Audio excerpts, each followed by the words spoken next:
The following is a presentation of iRacing.com Motorsport Simulations on LSRTV, the voice of sim racing.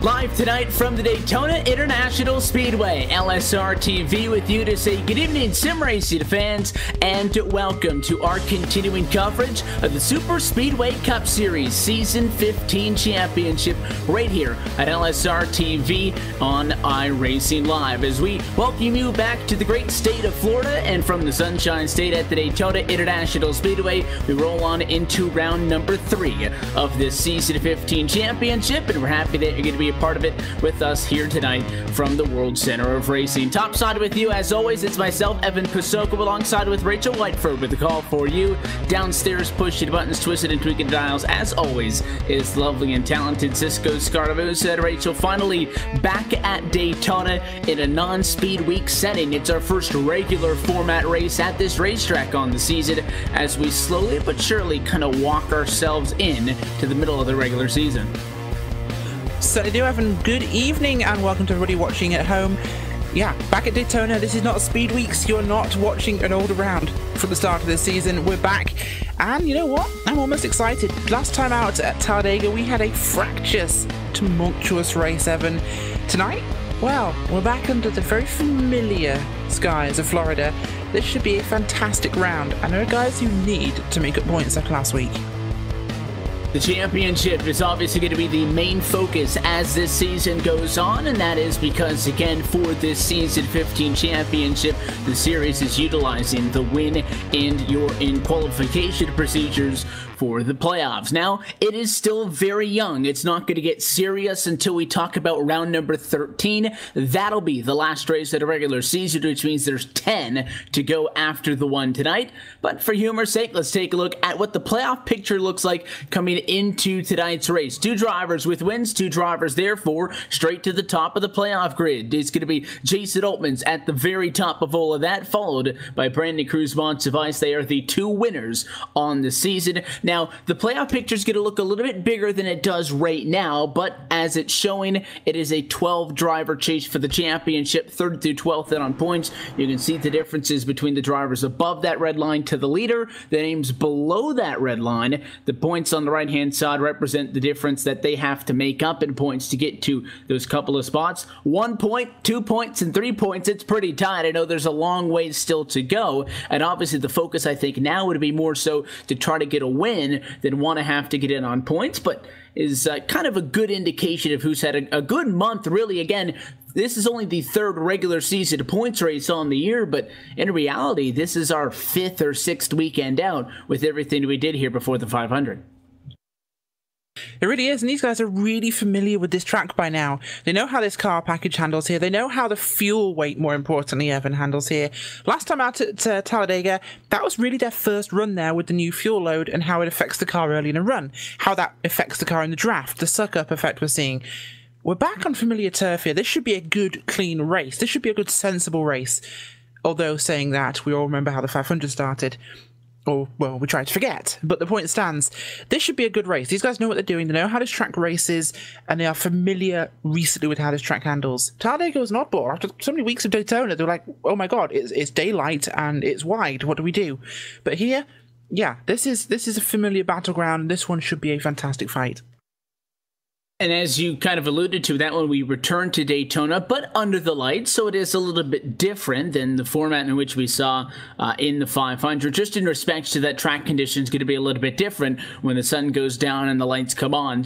Just something to note that the next time we'll be here at the Daytona International Speedway, going to be in 2 weeks' time at the 18th of the month for the 5th race on the season. That will be our first look at Daytona Circa 07. That configuration of this racetrack going to make 3 appearances on the calendar. First one to come in 2 weeks' time. Obviously, we'll still go to Talladega next Friday before that comes. But this is our first opportunity at Daytona International Speedway to see the regular season format in play. A 50-lap opening stint in heat number 1 in the opening stage of this race. Points will then be rewarded, and then we will race to the end of whatever remains on the 100-minute clock. Again, the time's going to be up at the top of your screen. We'll let you know what the time and where we are in the lap counter to reference what's going on with the stages, but that I think is going to be the big focus tonight as drivers hit the track. So let's go trackside and take a look at tonight's LSRTV starting grid for round number 3. Pole position in this one, going to go to the Edemark Jorgensen Jr. He's already got that Exalta paint scheme painted up on the 88 Chevy. Is 48.511, good enough to put him on pole. That was just 1/1000th of a second quicker than Ray Rittenhour with a second. We'll start in P2. Rodney Wofford also with a 48.512 matches the time of Rittenhour, but he'll be given 3rd on the starting grid. He'll be alongside the fastest driver in practice. The 3 of Paul Servant will start in 4th position, and just behind them, Rod Flagg. Great improvement from practice to qualify in the top 5.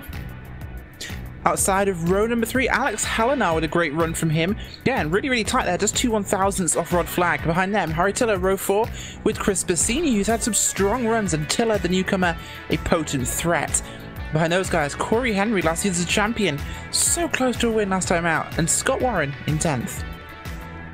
11th position tonight belongs to the driver who sits at the top of the championship. Jason Altmans will start in 11th position tonight. He'll be joined on that row by series champion, the 24 of Andrew Berger. Unlucky number 13 tonight belongs to Ramon Evans behind the wheel of the number 83 machine. Outside of row 7 to him, the 18 of Gary Champion.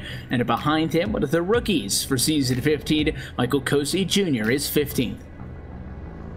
So here's 16th place tonight. We'll go to Jimmy Coleman. Starting back there in the 16th spot, Victor Bartlett in 17th place with Glenn Hedrick.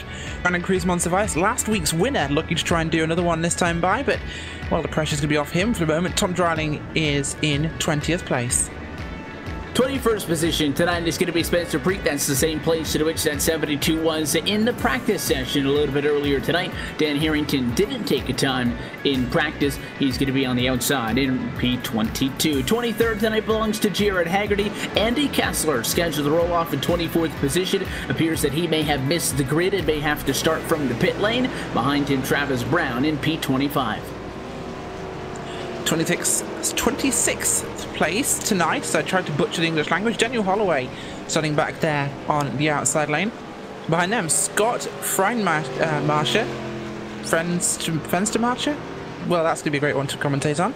Mike Schultz in the 28th position, with Dwayne Cooper and Tommy Hall in the 30th spot. I'm going to let you finish off those last 5, Evan.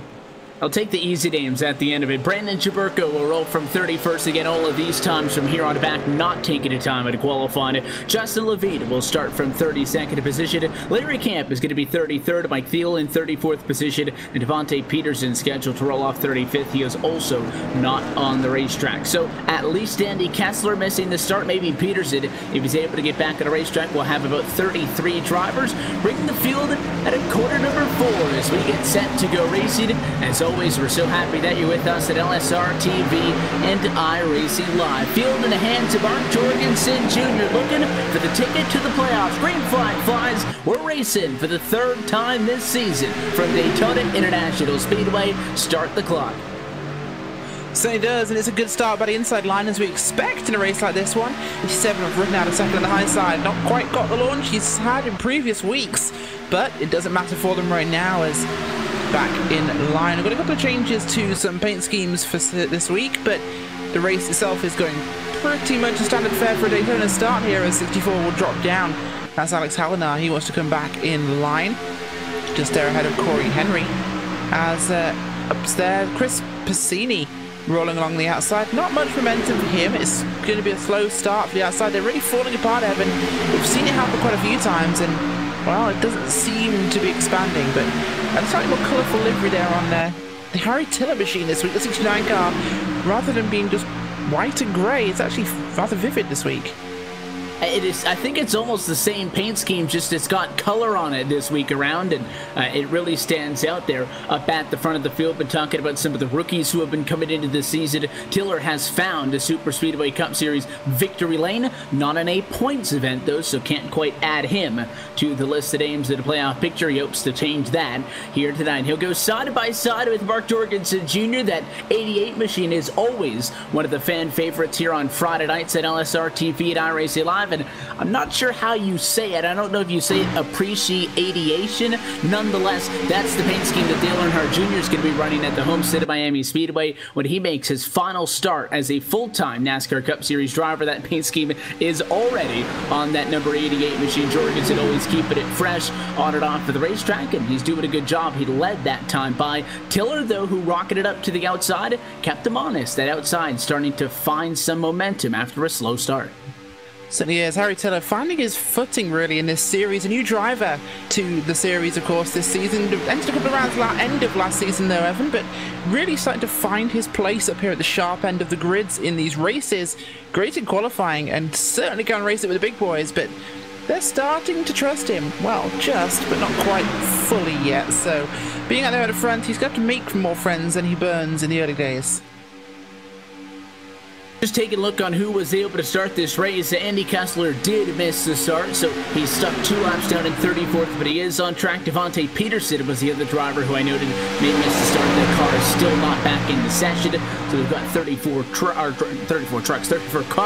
that are on the racetrack tonight, 33 of which right now being scored on the lead lap. And the outside still doesn't have an abundance of numbers. The first lap off of the restart, there was really only 4 drivers on the outside, and if you count everybody in the field, that number's probably up towards 8 or 9 or maybe even 10 or so. But in that lead pack, it's only a 5-car lot on the outside. They're just all condensed. And in the top 5 rows, the 7 of Wofford makes that move to the outside. And he'll get a push from Tiller to the race lead. We'll see if the 7 decides to drop down and take that position or if he'll stay topside.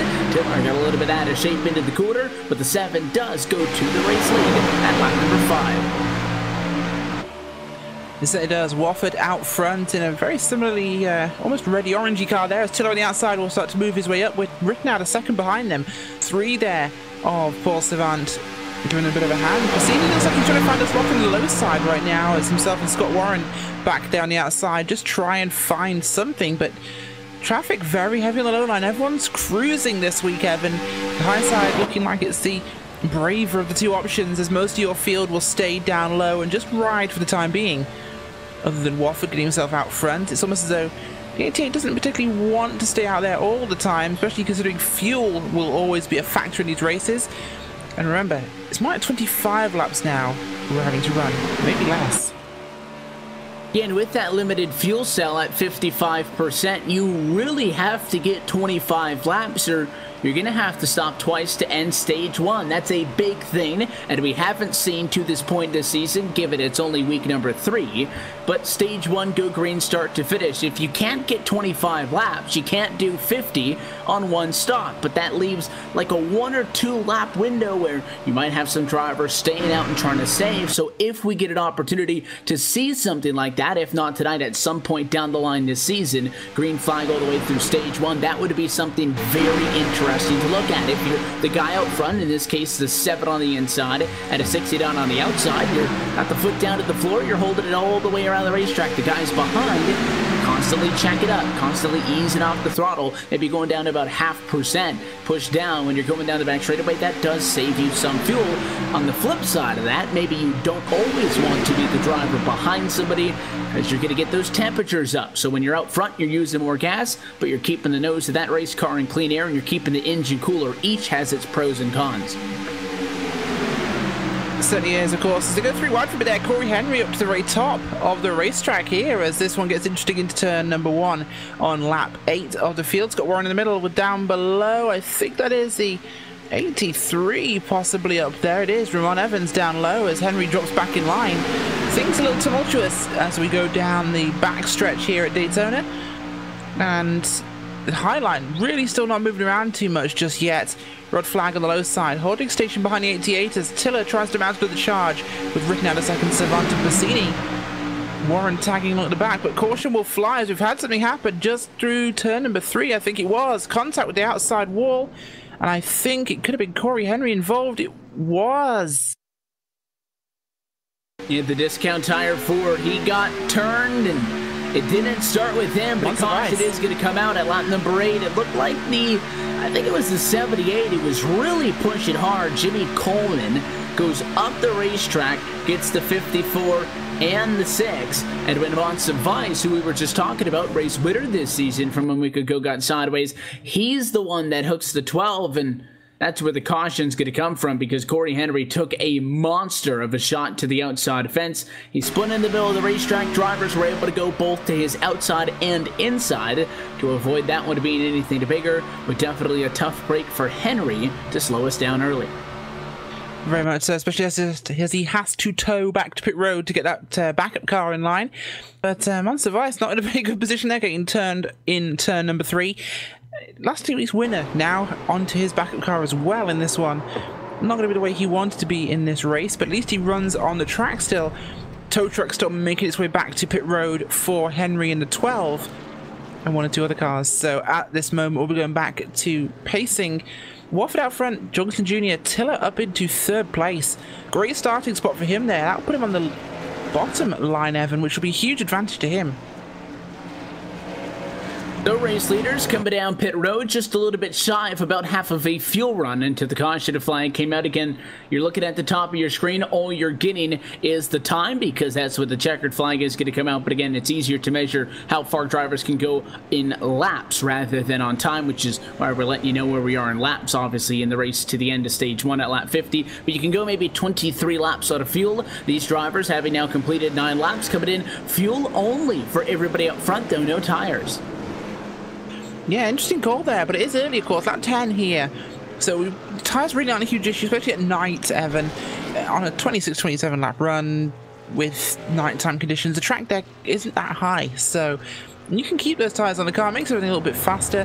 Interesting how pretty much everybody went for the same sort of choice there, but after 10 laps there isn't a huge difference, as we mentioned, but this does push us into about the 35 lap window. But let's not forget, we have stages to think about. Yeah, the stage is one of the biggest things that has changed from this season compared to others. And if you haven't been with us the first couple of weeks, might be wondering, why is there a clock at the top of your screen? Well, the race is 100 minutes.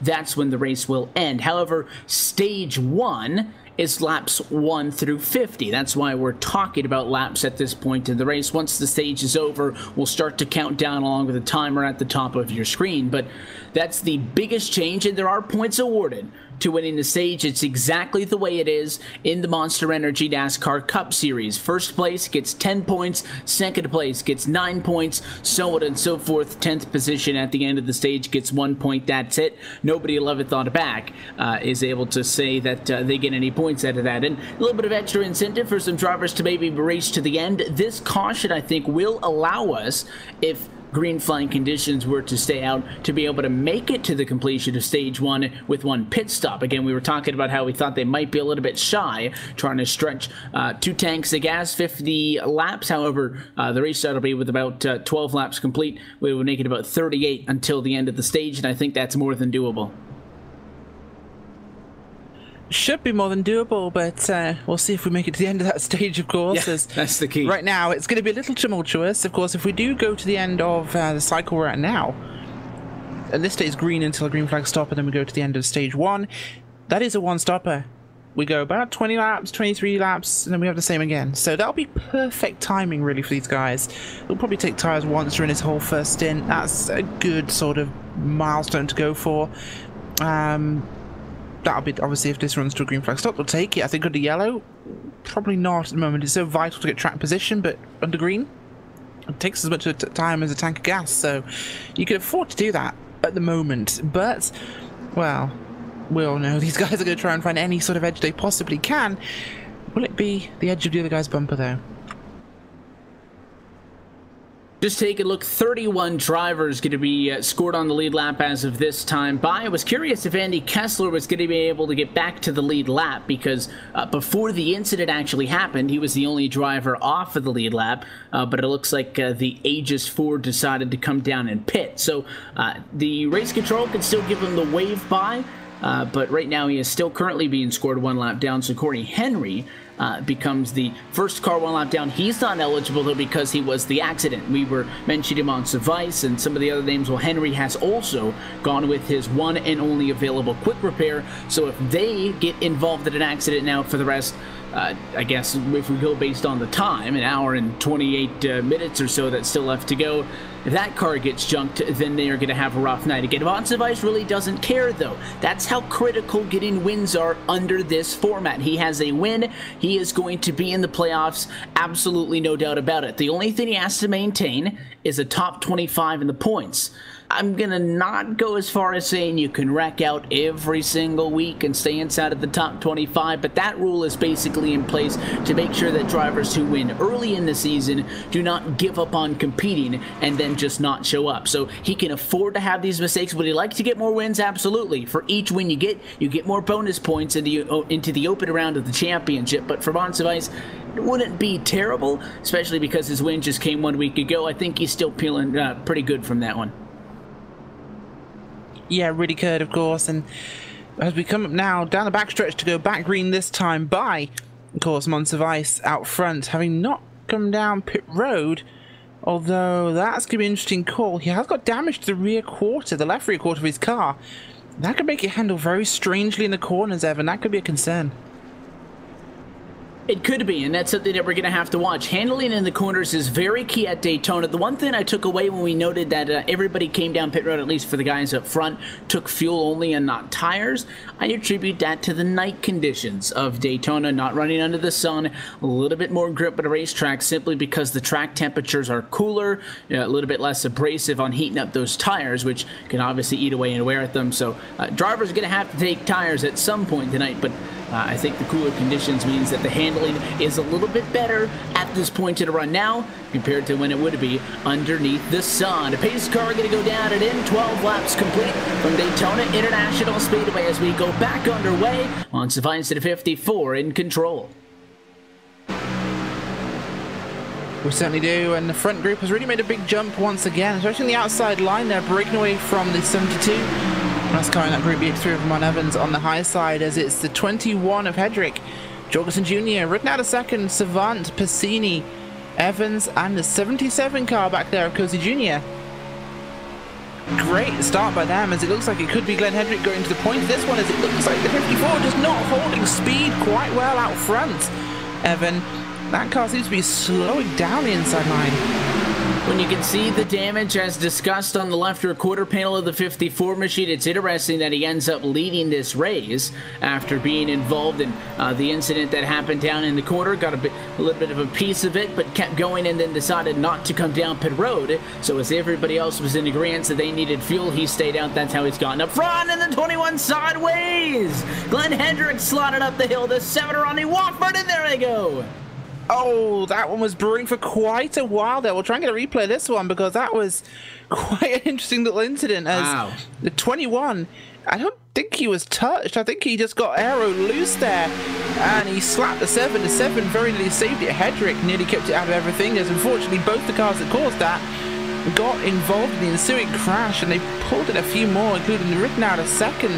Got a huge chunk. Savant too. And I think most everybody else nearly escaped that one intact, apart from... No, 24th Berger also in trouble as well. 7 sliding down the front stretch on his roof. That is a huge, huge crash. And, well, probably taking tires now. And they were so close to hanging on to that. The 21 had saved it, and the problem was the 7 got hooked because he was getting pushed by the 10 of Flag. Flag was getting pushed by the 69 of Tiller, and...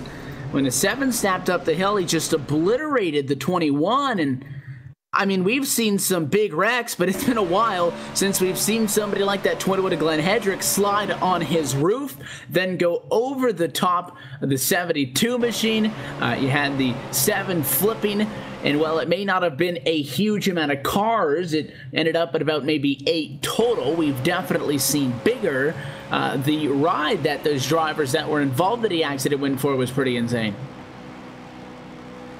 Yeah, very much so. It's one of those ones that's very hard to avoid. Coming through a corner, visibility is really reduced for those drivers, and, well, they had nowhere to go in that one. Put them in a really bad position, and unfortunately, that's just how it's going to end for them right now. But we should go back to green again. Once again, 54 is staying out on track. What is he up to? We'll see if he comes down pit road this time by. I would imagine that he would, but no. And again, I have to wonder how much fuel he's got aboard this 54, and I'm just going to look back to confirm that he hasn't been on pit road. But again, a 55% fuel cell for this season, it means that there's not a whole lot that you can do, and he hasn't pitted. So he's getting really close to the end. And again, maybe by his staying out, he's trying to bridge himself to lap number 26 or so, which is definitely possible for the amount of time you spend under yellow. Save enough fuel to make up for those shortcomings that we were talking about when we were debating if you could make it 50 laps on one stop under green alone. I think he can do that. The gamble is, though, if we get back green, he gets to lap 26 or whatever his number is, and then a caution doesn't come out. Got to pit by himself, and then really all that strategy's out the window, because even though everybody else will have to come back down and pit, they'll pit as a group, and that's like 10 miles an hour difference when you get back on the racetrack to be out there by yourself or to be in a pack. Absolutely, and the pack racing's going to be the vital skill really in this sort of series, Evan. It's what we have to get used to. It's what they have to do, and these guys are some of the best at it. However, we saw that they had to adapt to different tracks and conditions. We saw what Talladega was like, with a wider, slightly longer track, and the corners a little different, and how it affected them with the new fuel load, and how that's affected the balance of the car. This reduction in fuel load has picked up the back end of the car. It's less weight in the rear, so the back end is a little bit higher, the spoiler's more in the wind, it disturbs more air, so the draft effect and the suck-up is much, much bigger. This has in fact actually increased the pack racing.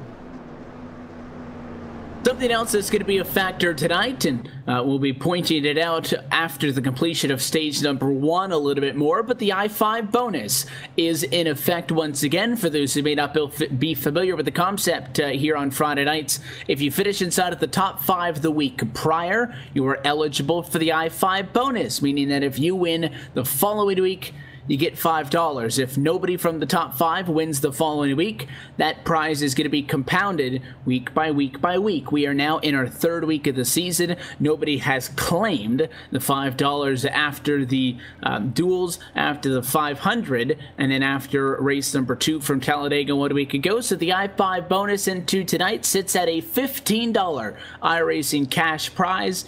The eligible drivers are the top 5 from 1 week ago. So that includes the 54 of Brandon Monsivice, the 72 of Spencer Preet, the 21 of Glenn Hedrick, the 01 of Travis Brown, and the 12 of Corey Henry. If any of those drivers win, they're going to walk away with the $15. They can be identified with the orange windshield banners on top of their cars. None of those 5 win it tonight. It'll be a $20 prize next week.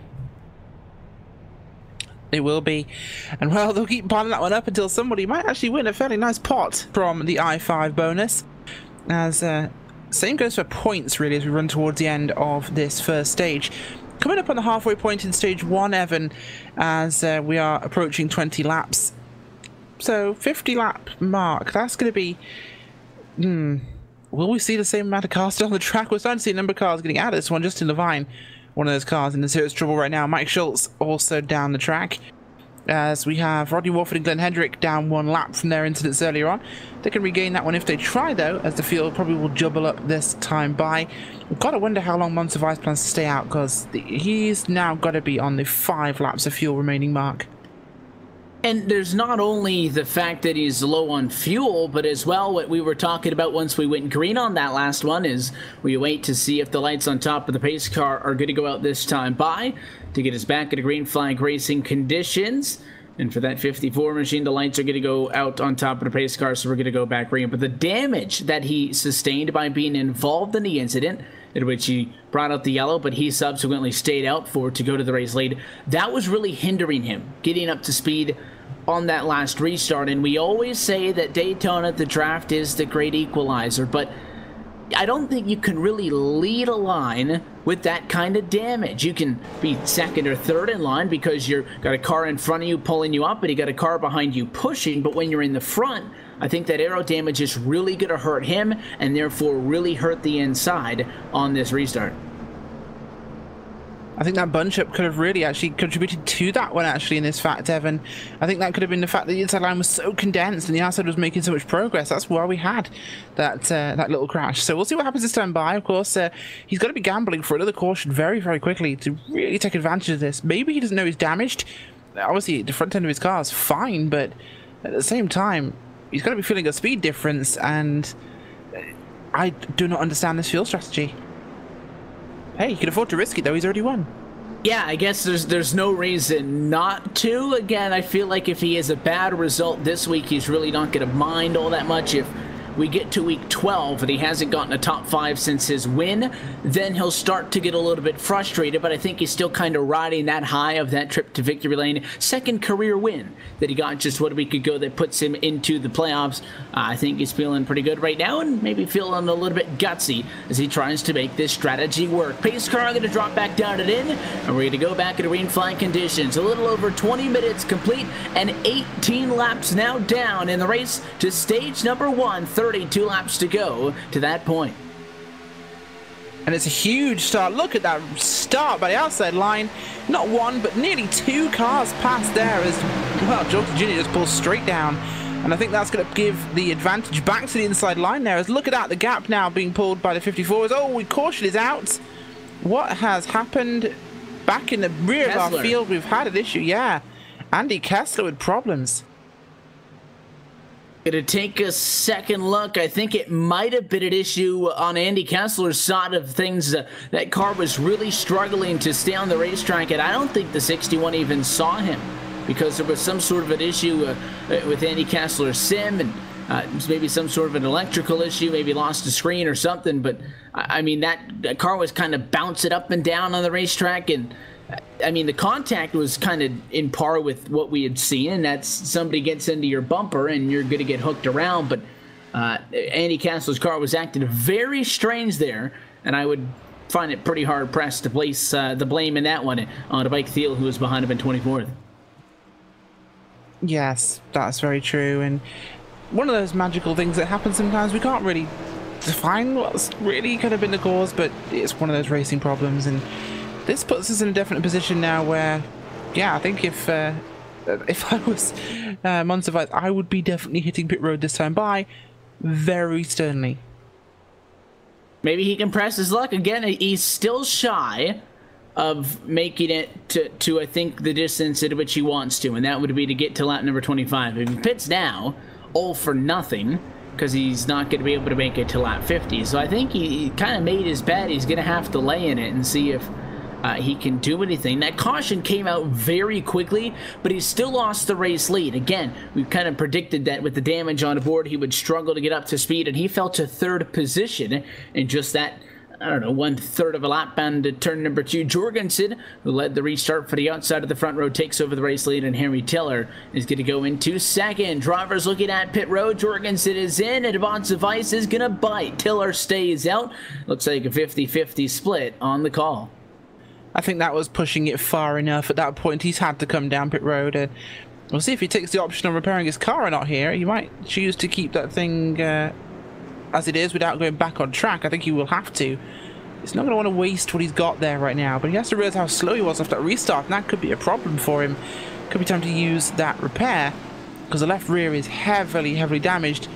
I think he's going to take the option to take some repairs here, Evan. Good call on Montevide's part. Time to just abort strategy, go to the rear, gets the repairs done. 2 minutes a lap of repair time. He can get that car completely ironed out. I like the call, and this is a perfect example of something that we kind of talk about week in and week out, but don't necessarily get an example of. And if you're somebody who's raced on the sim, you kind of get the idea. But The 54 has damage, but he is not taking that quick repair, because if he does, he's going to drive around, and if he gets damaged again, he's stuck with that. So what the 54 did there, and I like this call, he came down, he took 4 tires, and he took the optional repairs. They're going to get that race car fixed as best as it can. He's going to roll out of the pit lane. The back end got fixed a little bit. Not 100%. It'll never get back to that point. But the car is a little bit better. He got some of those aerodynamic issues fixed, and he's going to go back out of the racetrack. This way, he has a car that's semi-competitive, that can stay up near the front and at least in the pack. And then if he gets into another accident, he's still got the quick repair in his back pocket. So I think that's a good strategical call. We were just kind of guessing, you know, what the 54's mindset was and what kind of strategy he was trying to play. I now like this call, and I think that's really what he should have done the first time. But maybe being out front and in front of where all the issues have been happening played out pretty good for him. But he does decide to come down pit road. And with this being lap number 21 of 50 in the opening stage of this race, I still think that nobody here going to be able to make it to the end of the stage, even if they were to come down and top off right before the restart. Yeah, no one's going to make it, I don't think, at this point, because it's just under 25 laps I think you can make on the tank. With a couple of cautions, could happen, but again, brave call to make on the racetrack at this point. As it's going to be Harry Tiller out front, actually, on this one, having not stopped this time by, but did stop last time, so good option for him there, as I think Monster Vice is not going to go back in for more repairs, but yeah, that car's been beaten out pretty good. I think he could be in the right position now to at least carry on. Might not lead, but he could save that repair and that, well, that, should we say, that final car till later. Taking a look to see if the lights are going to go out on top of the iRacing.com official pace car the next time. But take this opportunity under the yellow to remind you that coverage of the Superspeedway Cup Series is brought to you by Joel Real Timing, the official timing software of LSRTV. Whether you spend your time at the iRacing service from behind the wheel, on top of the pit box, or from the spotter stand, JRT is your go-to software for iRacing scoring and timing analytics. You can either get yourself a basic download or get the pro version today by logging online to www.joel-real-timing.com for more information. And a lot of the timing that we're talking about in these races, especially on Friday nights, is the clock. Typical style in this series, as it has been, is a race at Daytona would be 100 laps. One thing that we found out 1 week ago in our first race under the timed format was that we ended up with about, I think it was 14 laps less than that distance total would have been out in Talladega. So the races end up being a little bit shorter on length in the race as far as laps complete. But again, the time is not a factor until we get through stage 1, and it works out where I think even if you got a caution off of every single restart, we would still get lap number, or rather stage number 1, sorry, complete before the time gets anywhere close to running out. So again, if you're just tuning in, and I know it's going to sound repetitive for those who were tuning in on Friday nights with us all season, and we're happy that you're hanging out. For maybe those who are just kind of tuning in late here for the first time, again, the time at the top of your screen is the countdown to the checkered flag. You cannot see laps. We are talking laps right now because stage 1 ends at lap number 50,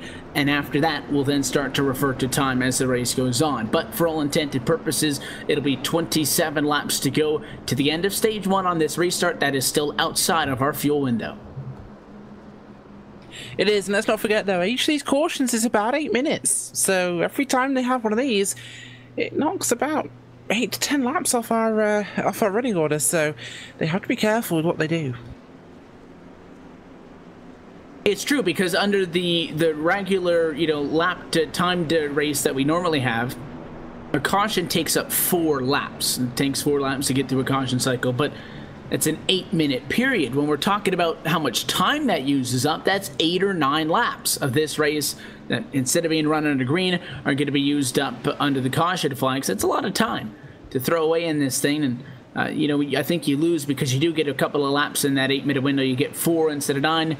You lose about 5 laps of green flag action for each caution flag that comes out on the night. Nonetheless, pace car down for the second time off of a restart. This time it's Harry Tiller in control. American Ethanol green flag flies as we get him back up to speed. Good start by the pack at the front. A little bit disjointed on the outside line. There's a few cars moving around. Brandon Chaburko gonna shoot it 3 wide off the restart. Back there in the pack. Him and Altmans in the 77 splitting up 3 wide back there as he just decided to have a quick look and play with things. He was bored. He wanted to use the momentum he had and see if anything came from it. Out front is Tiller with on the outside 83 of Evans and the 6 up there of Jared Haggerty. Holding strong on the outside, but a bit of a gap back to 78 of Warren, the 64, the 24, and the 06. But the 6 will drop down, leaving Evans a little bit on his own as no, he goes back up again. Will he help? He does. Yeah, wasn't quite sure what he wanted to do. Went inside, but then went back up, but he will try to push the 83 of Evans to the start-finish line. Tiller still had it just about a wheel length at the line. They'll go back off to quarter number 1, kind of in a stalemate here. Really tight, though, back 4 rows or so, getting checked up into the quarter. You got the 78 machine of Coleman, the 76 of Warren, and that 82 of Dan Harrington got a little bit too close for comfort. They got staggered, almost ended up 3 wide into turn 1. A smart call by those drivers to just ease off of the gas, double file things back up and avoid what could have easily gone downhill much quicker as we keep it down the battle for the race lead. If the 83 can get a good push off of 4, this is the closest he's been to the front. He might have a shot. Definitely the closest we've seen for the 83 to the front of the field all season long so far, actually. Great run by Evans tonight. As behind him 10 off flag, doing a great job being up there and persistent. 29 car, Tommy Hall also making an appearance. A little bit wavy in the outside though. That's what's giving me concern right now, Evan. Outside line is a little shaky. It is, and they have numbers up there. That's the biggest thing. We always say, well, the outside, they're going to struggle. They don't have the drivers up there. Well, they have a bunch. They've got just about as many drivers inside at the top 15 as the drivers on the inside line do, so that's why the 83 is up there, but he's kind of stuck, and that's when you get these guys getting backed up, and when you start pushing on each other's bumpers, it gets really out of shape, and it's almost like the 83 and has to back off a bit. He's there with Tiller. He could beat Tiller to the start-finish line, but I find it difficult to see how he could pass the 63 and is going to get turned. Tiller, Evans, and everybody. Oh, that is huge. That is the big one, folks. The big one for tonight is, well, Evans got turned by the 6, down into Tiller, up into the wall they go, and it catches pretty much everybody. Nobody got away with that one. The entire field is toast with butter and jam. And that is zero exaggeration. That's basically everybody. The 6 got a little bit on the right side of the 83, and when you push on the quarter panel, he spun him right around, and that was a fantastically spectacular accident as the entire field blocks the racetrack. And I know some of the harder hits from behind, but if we can get a replay of the 6 machine, I've never seen a car catch air and blow over like Tommy Hall did there. That was amazing to watch the 6, the back end, just float up in the air and then come back down to rest in the grass and go for a couple of rolls. That's the big one. The colossal one, I think, is what we called one of our big wrecks from 1 week ago. That was just not pretty for anybody involved. Not at all. That was trying to think of comparable explanations for this. The 1920s economic collapse was probably a little bit smaller than what just happened on track, and I think the split between art and IRL was also a little smaller and less catastrophic than what just happened on the racetrack. And that'll bring us under the caution flag for a 3rd time tonight. This one is going to take a little bit to clean up and get sorted out. So as they pick up the pieces down in corner number 1, and for those who were lucky enough to get going with all 4 tires still on the cars, we'll take this opportunity to step aside for a caution flag of our own. And when we come back to Daytona International Speedway, hopefully trying to restore order still in stage number 1. You're watching LSRTV's coverage of the Superspeedway Cup Series Season 15 Championship at LSRTV and iRacing Live. Hopefully, plenty more racing to come. We'll see how many cars are left when we come back to Daytona.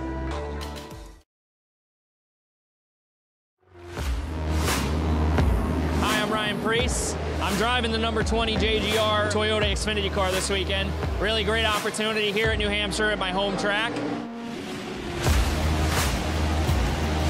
Over the past 2 weeks, I've been on iRacing, practicing a little bit here and there with the modified and the NASCAR Xfinity cars. So it's been a lot of fun. It's been a great tool for me to kind of get used to that stock car body again and be prepared for the race today.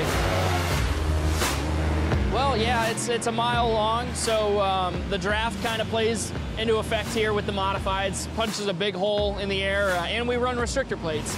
So it makes a big difference. Just really fast, and it's our Daytona. So that's what's great about it, and we have a fast car for tomorrow.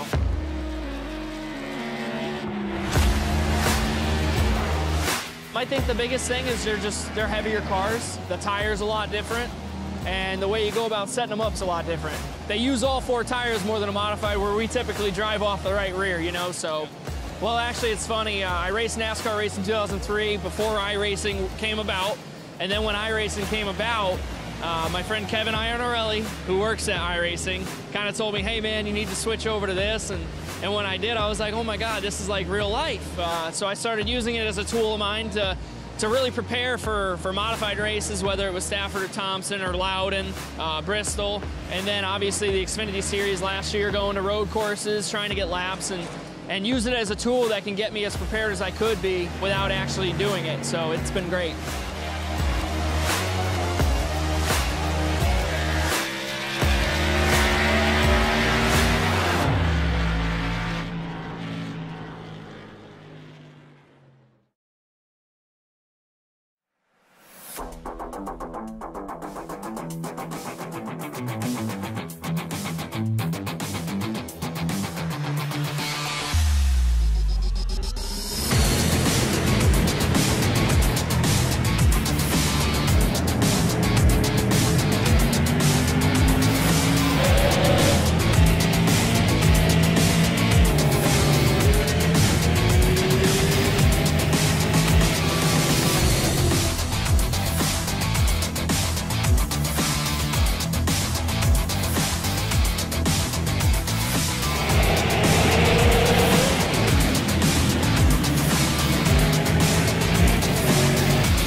We're back live from the Daytona International Speedway, still working under the caution flag. The big one strikes at a midway point in stage number 1, and that's what has us checked up at a moment. Field working around to catch up. Travis Brown in the 01 has assumed the race lead in this thing. Scott Warren being shown in that position at the moment on the top of your screen. The scoring is going to update there in just a lap or so and show that the 01 is in front as race control makes sure that everybody finds themselves in the correct position. So there are a lot of drivers laps down, and there were drivers that involved in accidents before this one, a good number of the Rachel, and we keep seeing once we start to get 3 or 4 wrecks, then you're going to start to see drivers get involved in their second incidents. Then those cars are not going to be repairable. They're going to fall out of this race. But for the most part, drivers involved in that accident, overwhelmingly their first incident. You have 17th position through 31st position, either 1 or 2 laps down, and I'd say more than 3/4 of those drivers still have race cars that can drive. They're just going to be fighting for their laps back for a while.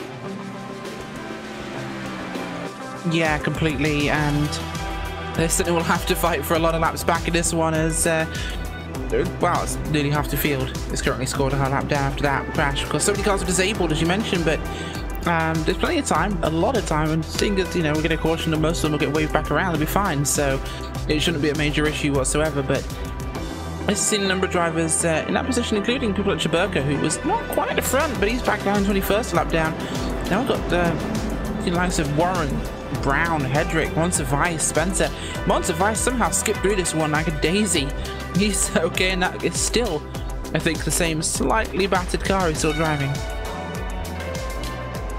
Scott Warren is going to come down pit road in that number 76 machine, so that's going to correct the running order up at the front of the field, and it'll put Travis Brown, I believe, back in control of things as they work back down the back straightaway. Nonetheless, lights are out on top of the pace car. We are doubled up, and we are set to go back underway. Now we can make it to the end of stage number 1. That race is down to lap number 50, and we just crossed inside of 1 hour left on the clock at the top of your screen. That's going to be really the most important thing to look at as the night goes on. Once that clock strikes 0, white flag going to come out. You got 2.5 miles to make it work. However, still a long way away from talking about the race to the end of this one.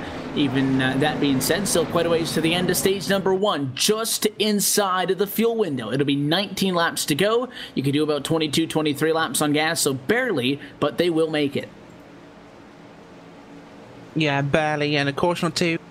And you'll see some drivers staying out to try and play the option here of time and track position, as green flag will fly. Back at the green, lap number 31.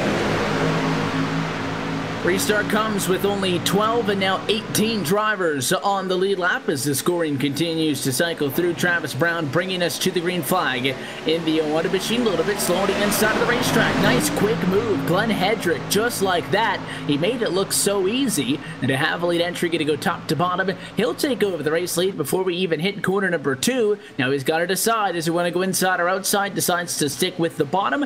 I think that's the right call. There's not enough drivers topside to push that 72 Aprete around him. Not at the moment, no. The 72 will stay up top with one of Bassini pushing him. Not enough help though at front, as it's really been a huge breakaway by that top group there, all the way back to the 12 of Corey Henry now. Really got the front 4, 6, 7 cars here have just managed to break completely away. 2 could make a difference here with the bottom not entirely hooked up. They are making progress, if slowly. Preet actually might get out front at this rate as Henry's backing up. He doesn't want to be part of this.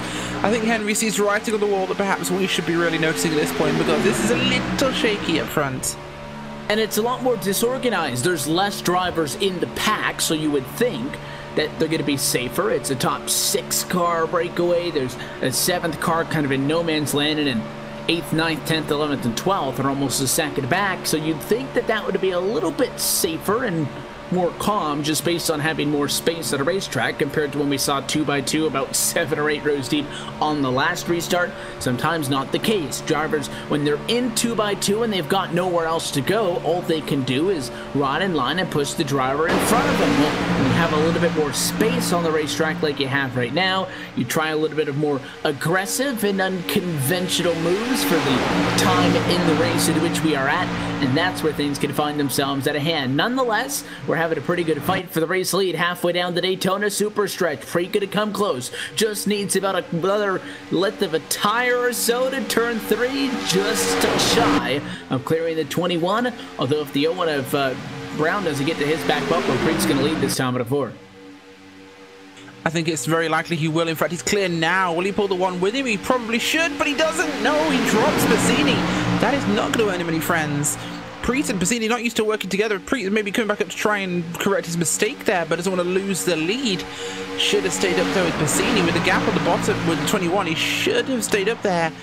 Chris Bassini will remember that, I think. Drivers always remember what you do to them if you help them out, and especially if you don't lend a helping hand when they could really use it. And that breaks things up inside of the top 3, but that also slows down the race leading pack now, which means that they're going to drop back a little bit, and instead of having that 6-car breakaway that I was talking about, we're going to go back to a 10-car lead pack. Some of the drivers in this pack towards the front of the field are in fact lap down cars. You have 21st position Tommy Hall in the 29 leading the outside. He is not for position. That 29 is a lap car.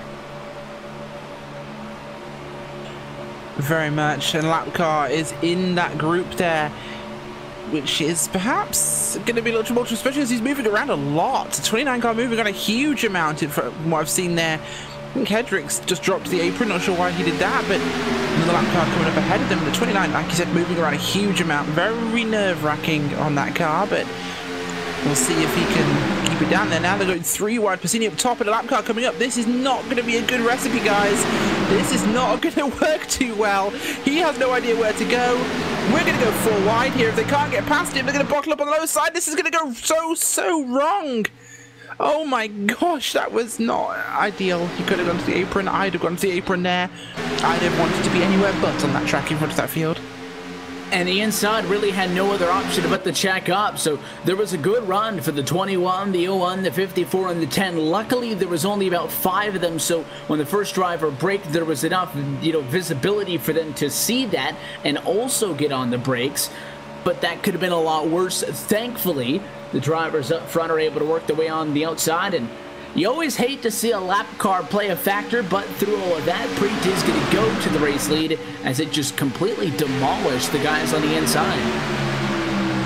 Yeah, that was a little crazy with what we saw there. I'm not entirely sure how that ended up being a situation, but they decided to go 3 wide approaching lap traffic.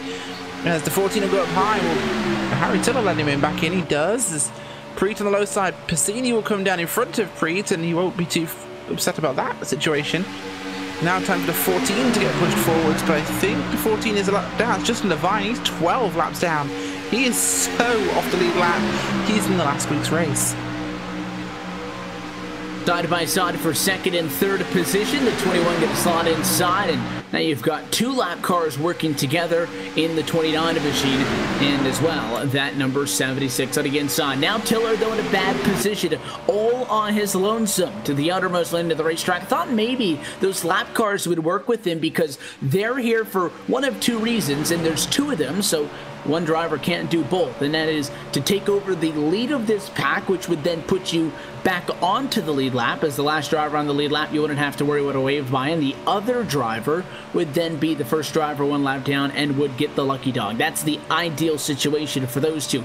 The way they both run right now, only one of them is going to be in the lucky dog position, so while you would think that the lap cars would be working together, in a way they kind of have to fight against each other, because where they sit right now, only 1 ticket back to the lead lap if a yellow were to come out.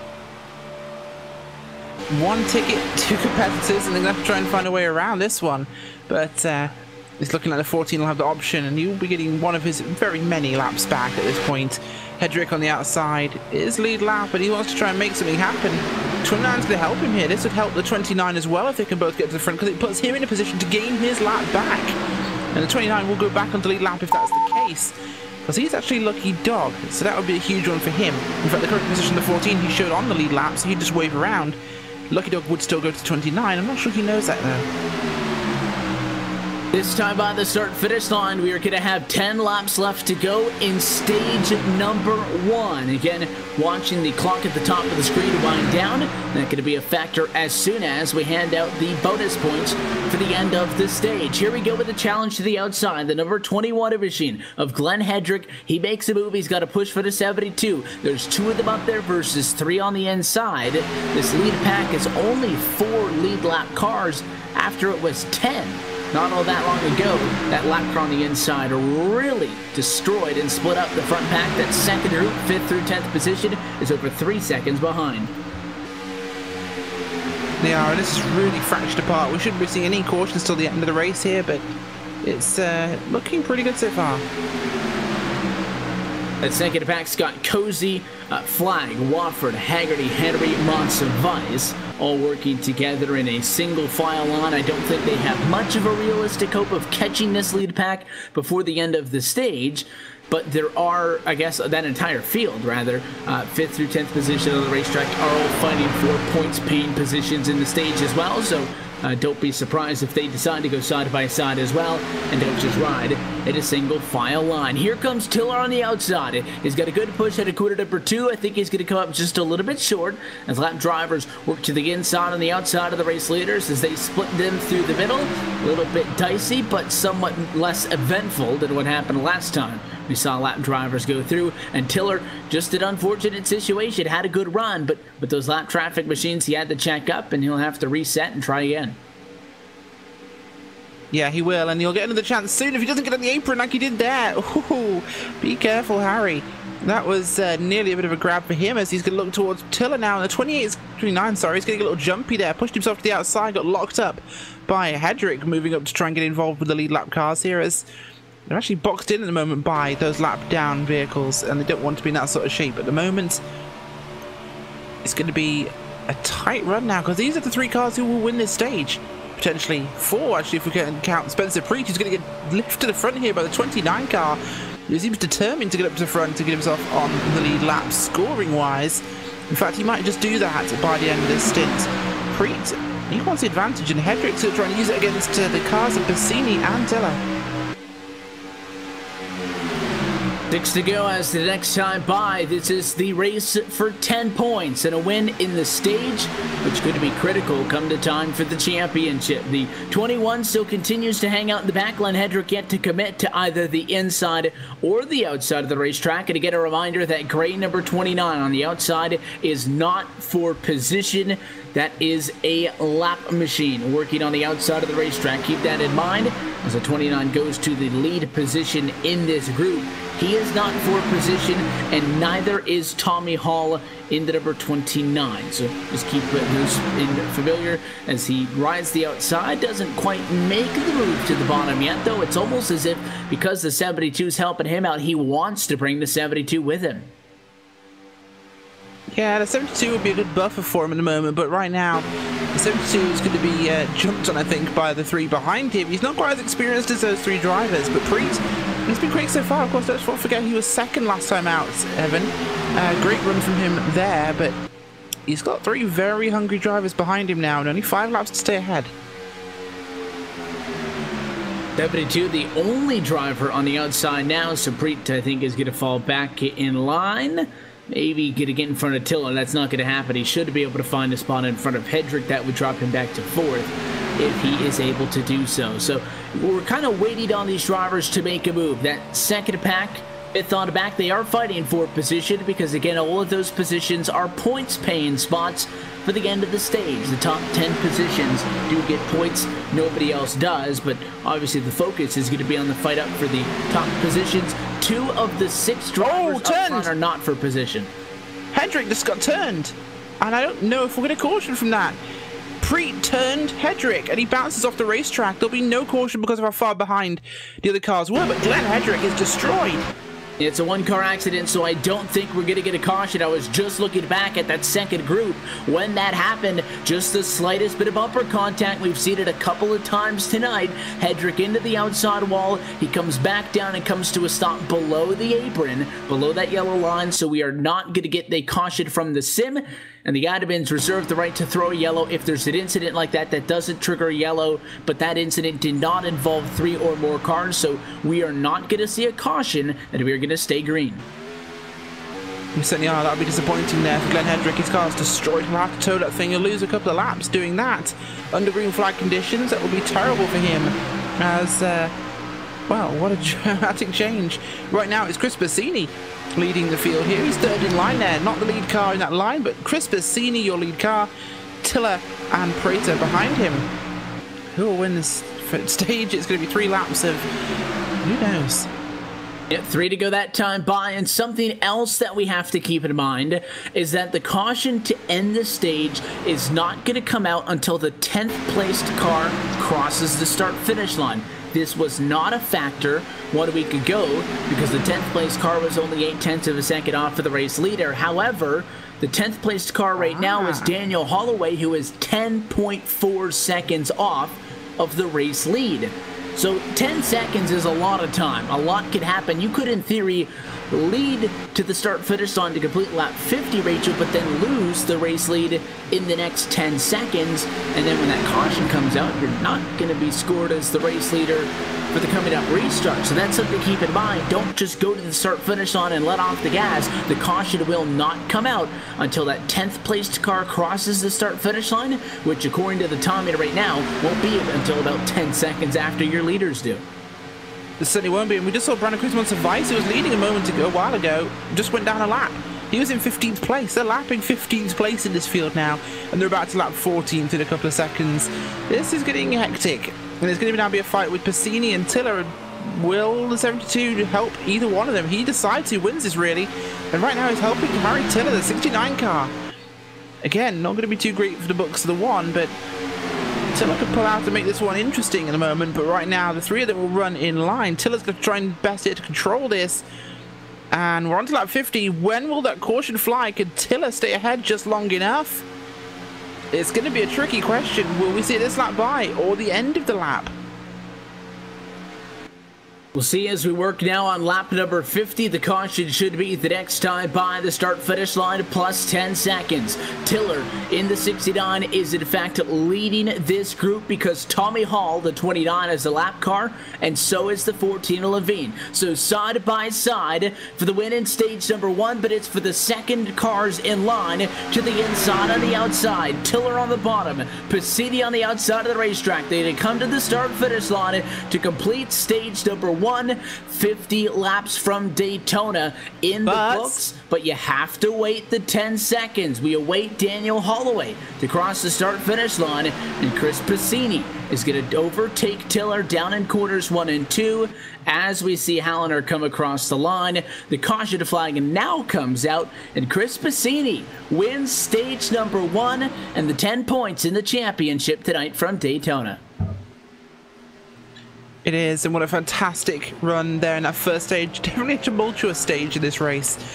And we've had fun with that one. That's been very, very intense so far in today's race. Definitely a little bit of stop and go early, but a fantastic green run to the end there for, I believe it was 18 laps off of the restart to the end of stage number 1. Chris Passini gets the most points, but let's tell you who gets all the points here at the completion of stage number 1. Again, points only going out to the drivers who finished inside of the top 10. They are as follows. Chris Passini going to get 10 points. Harry Tiller going to get 9. Spencer Preet will get 8 points. 7 points for Jared Haggerty. And 6 points for Rod Flagg. 5 points to Rodney Wofford. 4 to Michael Cozy Jr. 3 to Corey Henry. 2 to Alex Hallinar. And 1 to Daniel Holloway. Of course, those points are unofficial, pending any sort of post-race review, but those are the drivers who finish inside of the top 10 and get the points for the end of stage 1. And now we can kind of quit talking about laps as we work back under a caution flag. It would expect everybody back down to the pit lane because the clock is all that's going to matter from now on.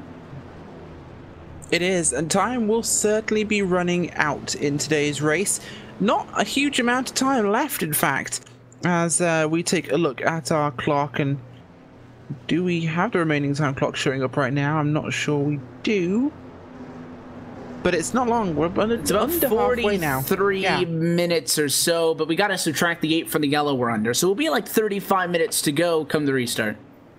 Absolutely. So we're looking in the region of maybe 39, 40 laps, possibly, if we have no cautions. And it also, yeah, that obviously depends on the cautions. And with an 8-minute caution cycle, that could take a big chunk out of a 35-minute window to go by the time we get back green. Here's everybody down pit lane for the fuel that we obviously knew that they needed. The one machine to Chris Passini going to be the first driver in, but he overshoots the pit box. So does Tiller in front of him. So both of those drivers going to overshoot the box. Looks like right side tires for Passini, none for the 69 machine. And Harry Tiller, drag race off of pit road. I think he got it barely in front of the 10 Rod Flag. Well, I'm going to take a quick look back under action replay and see exactly what happened, because Tiller got a better launch out of his pit box, and looking at the marker lines, Tiller was ahead. Yes, Tiller made it to the green exit line of pit road. Well, maybe a wheel well ahead of Rod Flag. That's what getting out of his box faster did for him there. As the field of paces under the caution, we'll take this opportunity to step aside. And while we do, there's some exciting stuff coming to iRacing soon. Don't know when, but we've got a little bit of a teaser for you to look at in case you haven't heard. Day-night transitions are coming to the iRacing service. Let's take a look at what that means.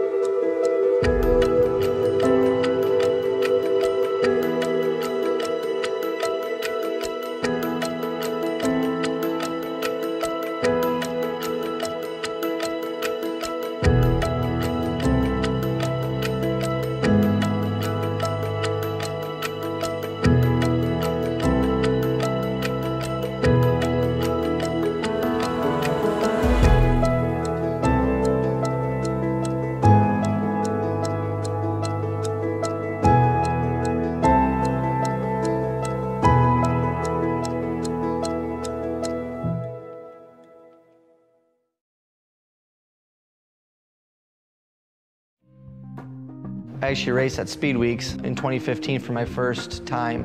And before then, I was racing a super late model on iRacing at New Smyrna, which is where Speed Weeks takes place. You know, I made hundreds and hundreds and hundreds of laps there, done a bunch of races, and I went down there for the first time in my real car, and I was rolling down pit road, and it felt like I had been there before. My first time on the racetrack, I think I was first or second quick.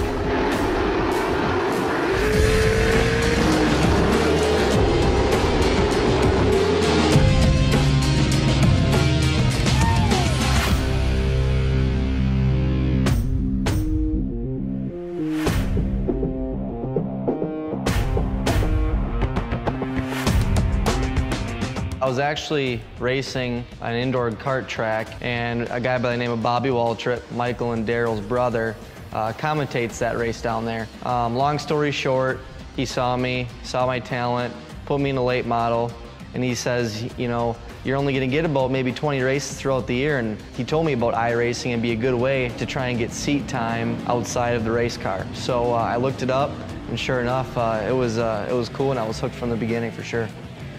I use it as a really, really good tool to visualize racetracks, coming in and out of pit road, being consistent. You know, the thing about iRacing is I just use a laptop on a desk. And at the end of the day, you don't have that butt feel that you do in a real car. You have to see the car get loose before you can feel it, because you can feel it. And I think that makes me better when I hop in a real car and I can feel it.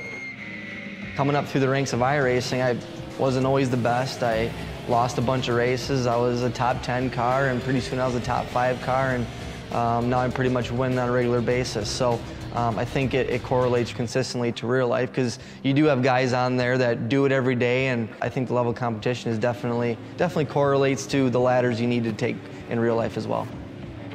Members come up to me all the time and they think it's just the coolest thing that iRacing's on the car, because it's something they enjoy and it's something that they can relate to. Obviously, I love having iRacing on my super late model and now my Xfinity car, just because it's been such a big part of my life and a big part of my career, and how I've gotten to this point, and to carry their colors up through my late model ranks and now the Xfinity, and having them on my debut is definitely really special.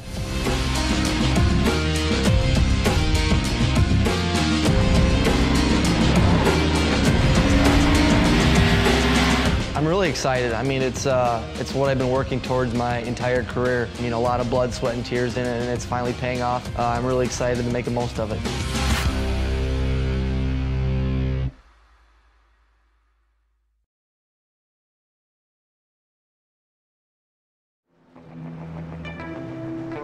Back live under the lights tonight for the Daytona International Speedway. Lights are back out on top of the pace car, and we are getting set to go back green. Stage 1 complete. Chris Mazzini took the checkered flag in that, but he will restart in position number 6. Less than 40 minutes to go. Let's race it out to the end. Tonight in race number 3. Green flag flies as we go back underway, side by side across the line. Tiller, who just missed out on winning stage number 1, won the race off of the pit lane and led that time by the start-finish line. The challenger, though, Rod Flag and a Valvoline Chevrolet on the outside right there. That was a pretty good restart for everybody on the inside and the outside lanes. Really was, Evan. Great start on the outside, but it's not so great a little bit further back from your lead group here, because that second lot have really fallen away. They've not had the same pickup and go. And that's around the 29, the 88, and the 77. But everybody else has managed to somehow just pull forwards.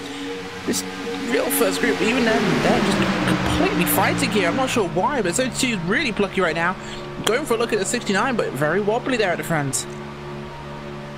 And once these cars get up to speed, they're in no way stable. We've seen that many a time tonight, but they are in an awkward position when they're not up to speed, especially when the draft hasn't kicked in, and it takes about a lap and a half for that to really become a factor as you get the cars up to speed, because they just act differently than how they're going to handle all night long. So that's why restarts are such treacherous points in this race, but also because everybody knows that restarts are your best opportunity to make up positions. And now that we know that we no longer care about laps and we're working our way down to the end, this race is not going to be able to get to the 35 minutes that are left on the clock without a trip down to the pit lane, so that is something to keep in mind.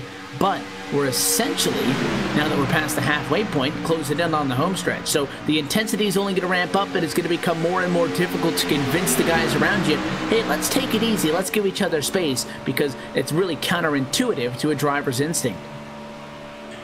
Very much so. These guys are going to want to all be at the front and stay at the front, because if anything happens, the closer you are to the front of this race, the less likely you are to get involved.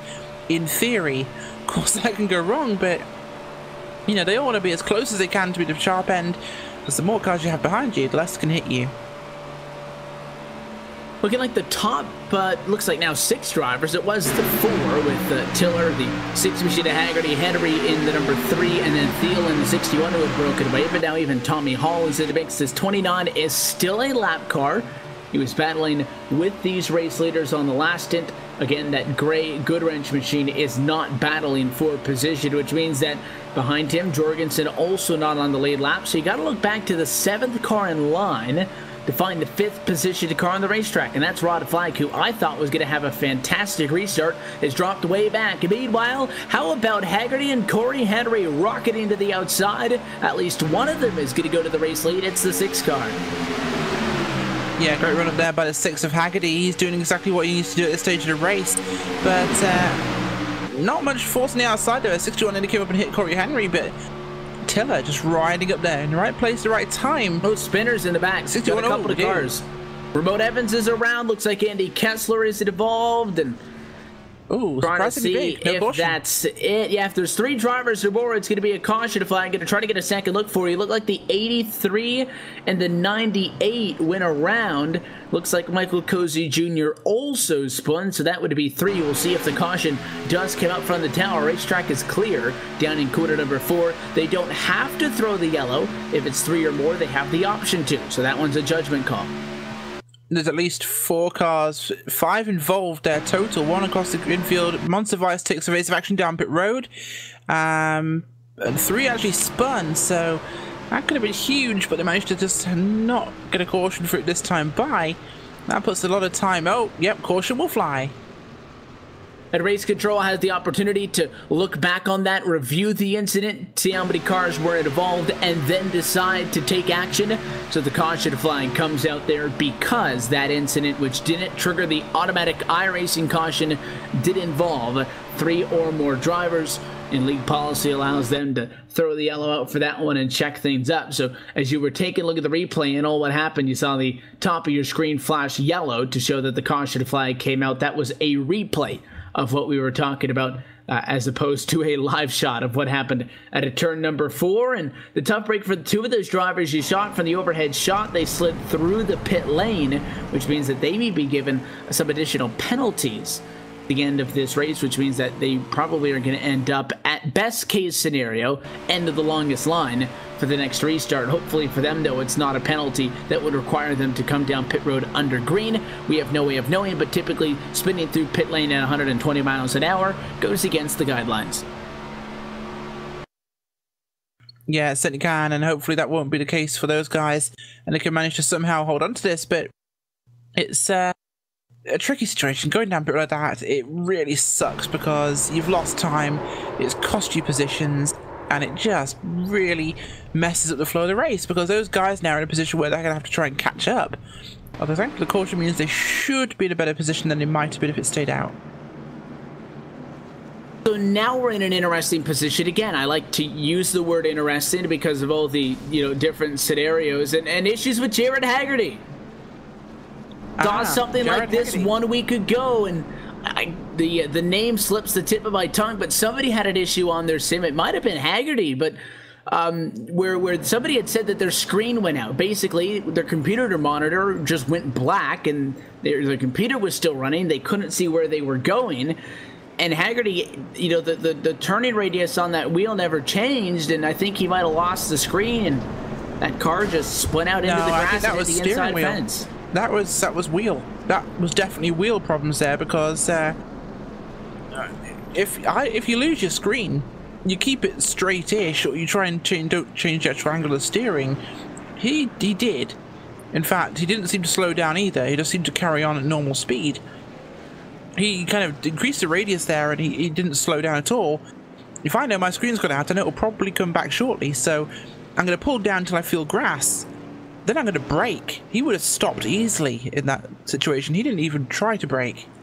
We haven't heard anything from him yet. The car is no longer on the racetrack, and in fact doesn't even appear that it's taking the tow to the pit lane, which you would typically see when somebody gets involved in an accident and either ends up on their lid or doesn't have an engine left. Then they would take that back to the pit lane, and it looks like Jared Haggerty has received a throughput fault to an unacceptable level, which means that it could be a number of things. It could be an issue with the computer, either a monitor issue or an equipment issue, as you mentioned, with the pedals or the steering wheel and whatnot, but also some sort of an issue that has caused him to disconnect from the session. And this is why when we have races end under yellow and there's 2 to go and we're not going to go back green, we always say you gotta make it those 2 laps, because anything can and will happen, and the gremlins of racing on the internet can sometimes come to bite you, and unfortunately those gremlins are going to take Haggerty out of the race lead under the caution flag.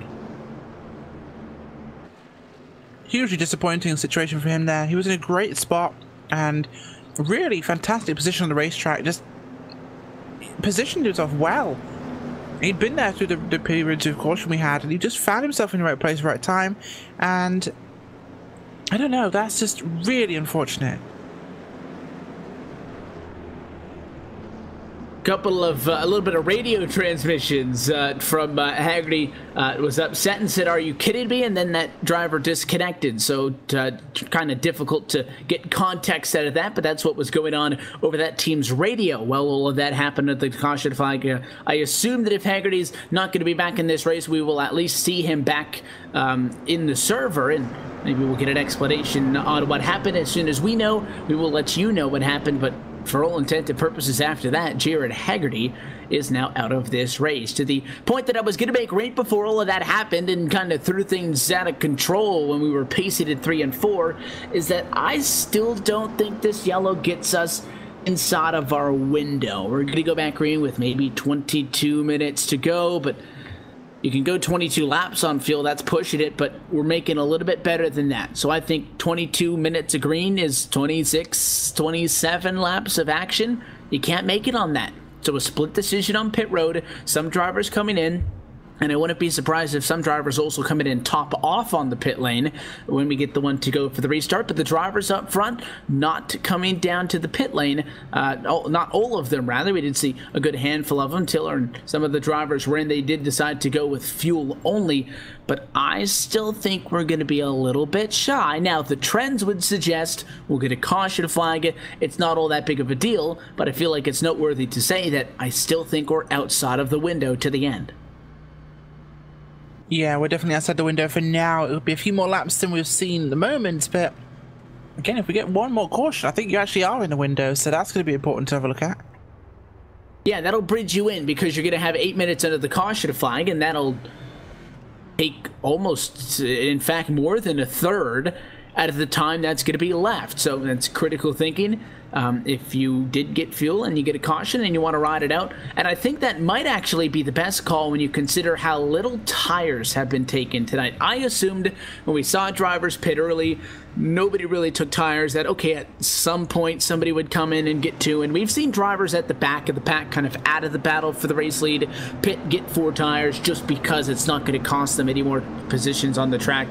But tires have been so neglected tonight, as far as nobody was really cared about them, and handling issues haven't really been the issue. We haven't seen a lot of guys sliding up and down the track. It's just when you're pushing on somebody's bumper, it gets a little bit out of shape. But I think that if we get a caution, everybody might as well stay out, because I don't see tires being an advantage.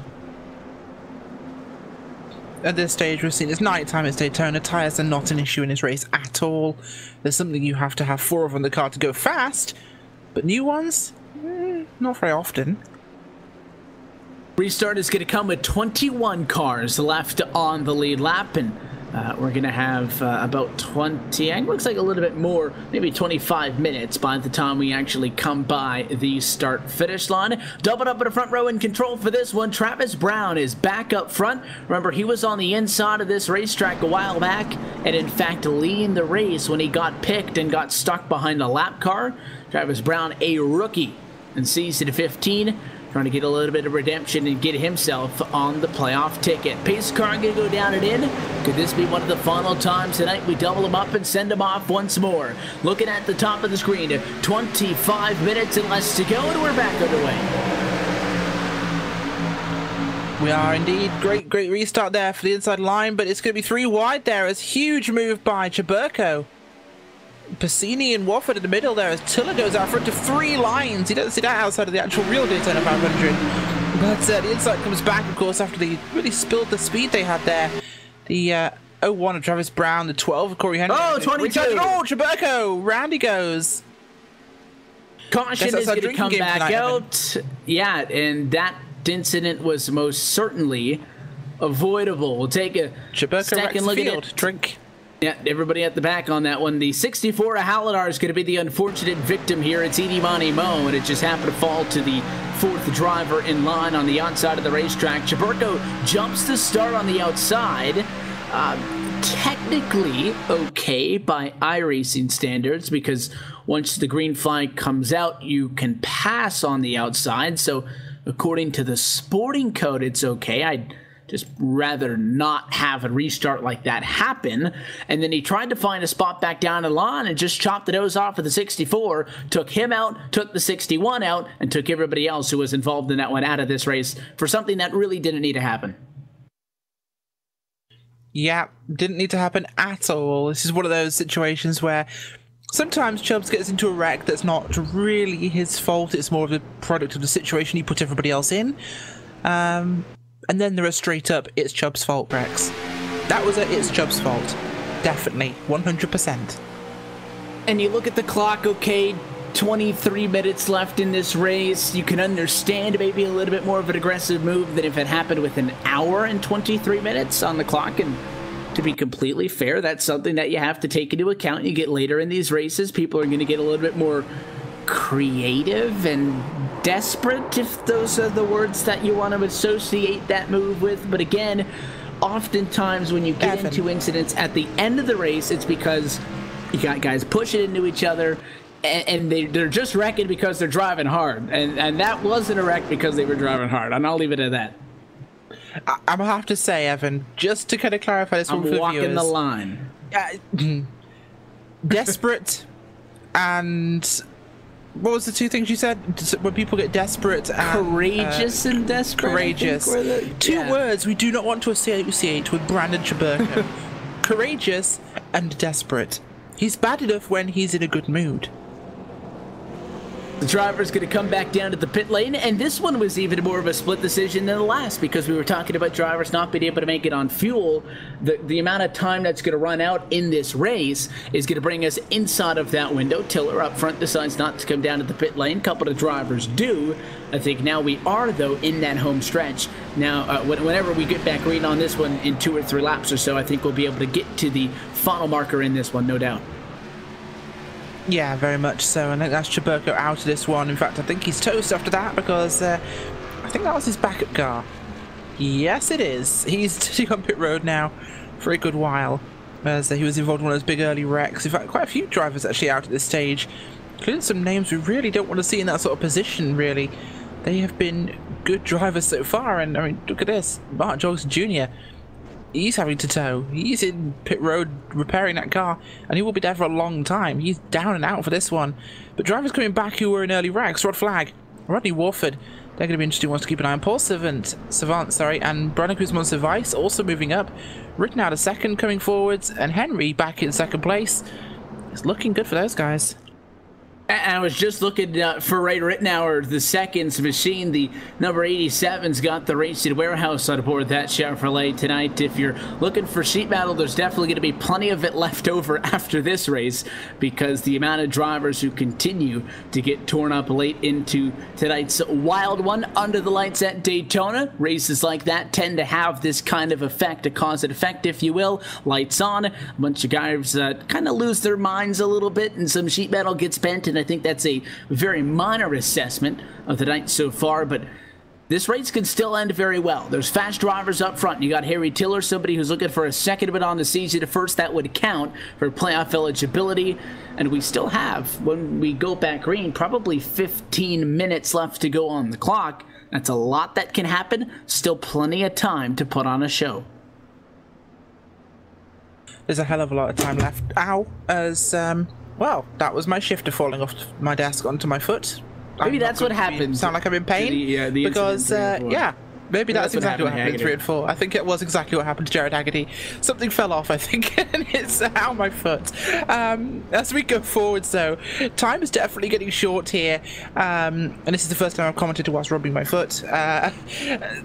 Time is going to run out now. We are going to have probably one more caution in this one, so expect us to be in the region of 10, maybe 15 laps at most, maybe 12.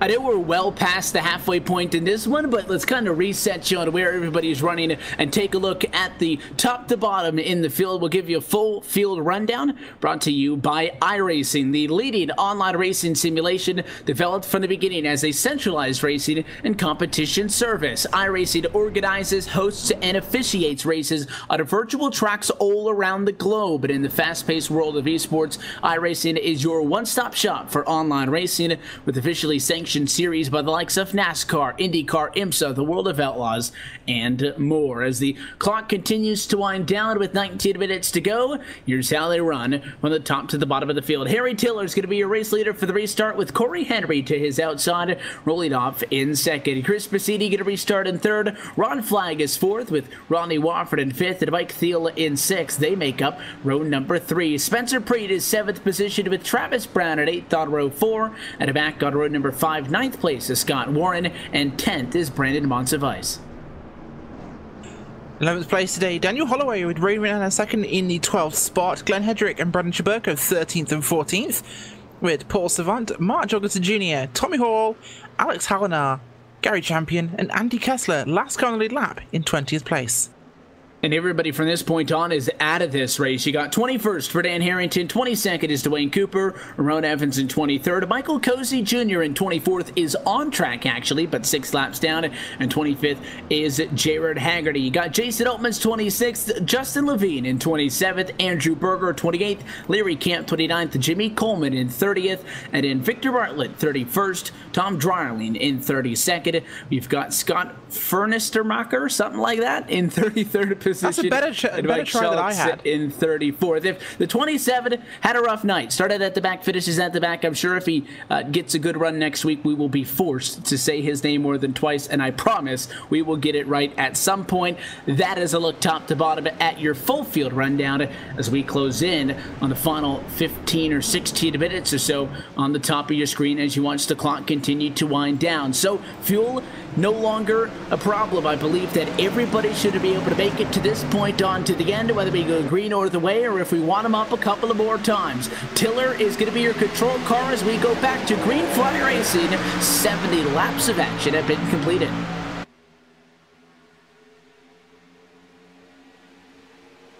They have indeed, as the front pack rapidly reduced now from what it once was. Henry and Tiller in the front row there, Flagg and Bassini behind them. A lot of shuffling around behind him as Glenn Hedrick was one of the cars to move down there, leaving only 4 on the top side. Kind of broken up as well. Split up there. Chaburko back on track.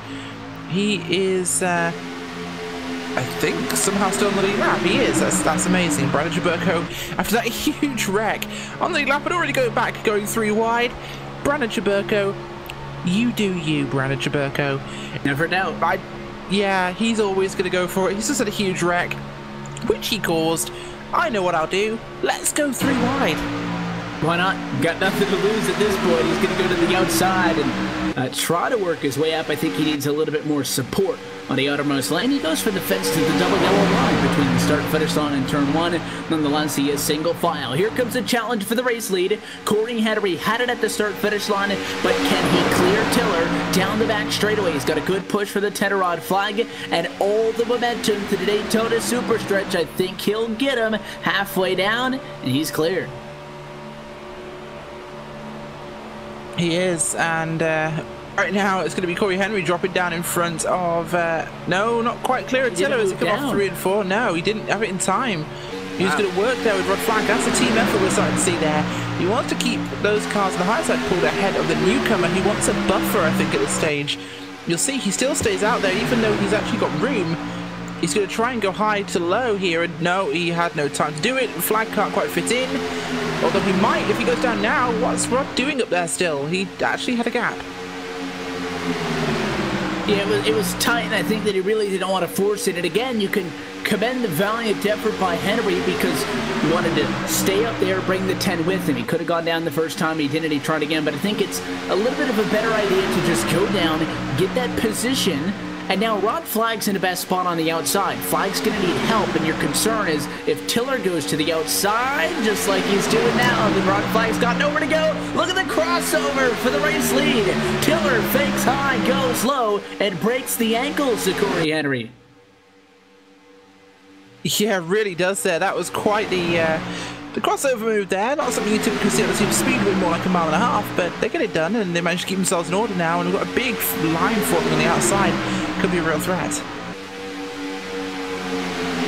We'll see just how long that momentum lasts. Look at the 69 now, trying to work both lanes. He'll protect the bottom, so Henry can't do the same to him that he just did, and he'll end up side by side once more. Now Rod Flag, though, is on the inside line, so he and that number 12 have become separated. 12's going to drop back. I have no doubt Flag will go to the outside to get with his teammate if he gets the opportunity, but the door closed too quickly, and still stuck at the inside of the racetrack. He sits. Tiller, continuing to lead the field at Daytona, has shown exceptional driving ability. Still early on in this season, trying to close it out for a points-paying win.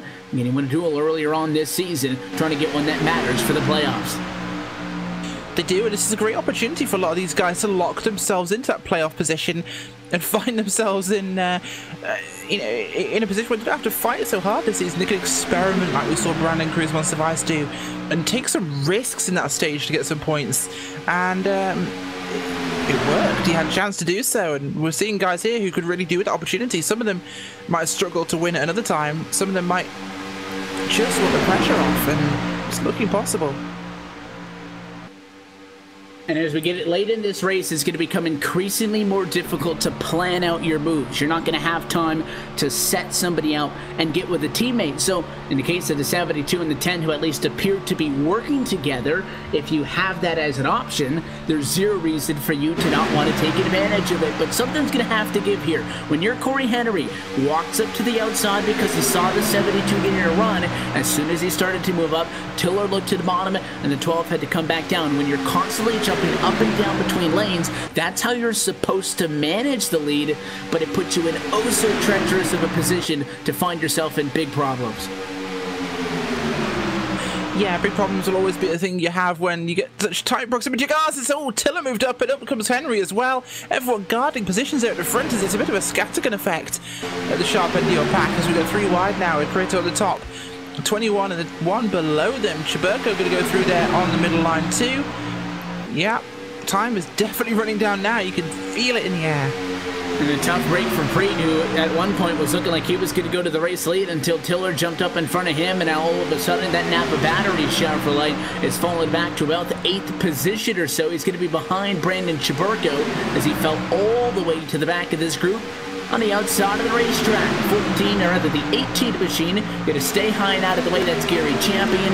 He is just now losing his lead lap status on the outermost part of the racetrack. But Tiller's all by himself right now. He needs help.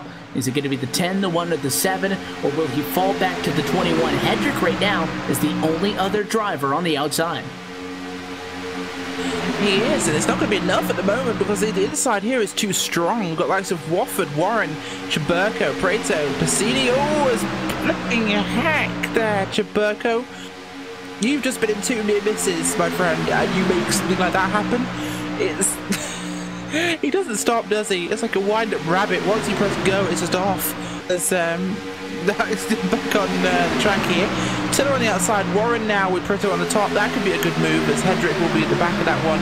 You're gonna have to drop down though, as it's Henry versus him now. Oh, a big block there by Monster on Monsivice by Chaburko. As well, Chubbs has laid his bed now. The high side is where he's gonna have to be. And it's not technically frowned upon that Chaburko went down below the double yellow line because he didn't pass anybody. Scott Warren in the 76 stayed in front of him through all of that, so I guess in a way, no harm, no foul. Zeal to 60 down to Tiller, trying to get to the race lead. He just needs about an extra half a foot or so. The 76 tries to provide that support, not going to be able to be enough. And this time by the start-finish line, going to be 10 minutes left to go in this race. Less than 10 minutes now. From the Daytona International Speedway, the lap starting to wind down, and Tiller is back in front to the race lead. Still not willing to commit, though, to that innermost lane. In fact, he'll stay up with the 76 and the 72. He does, and this could be interesting. Harry Tiller knows when to play the lines. He's a driver that can do that.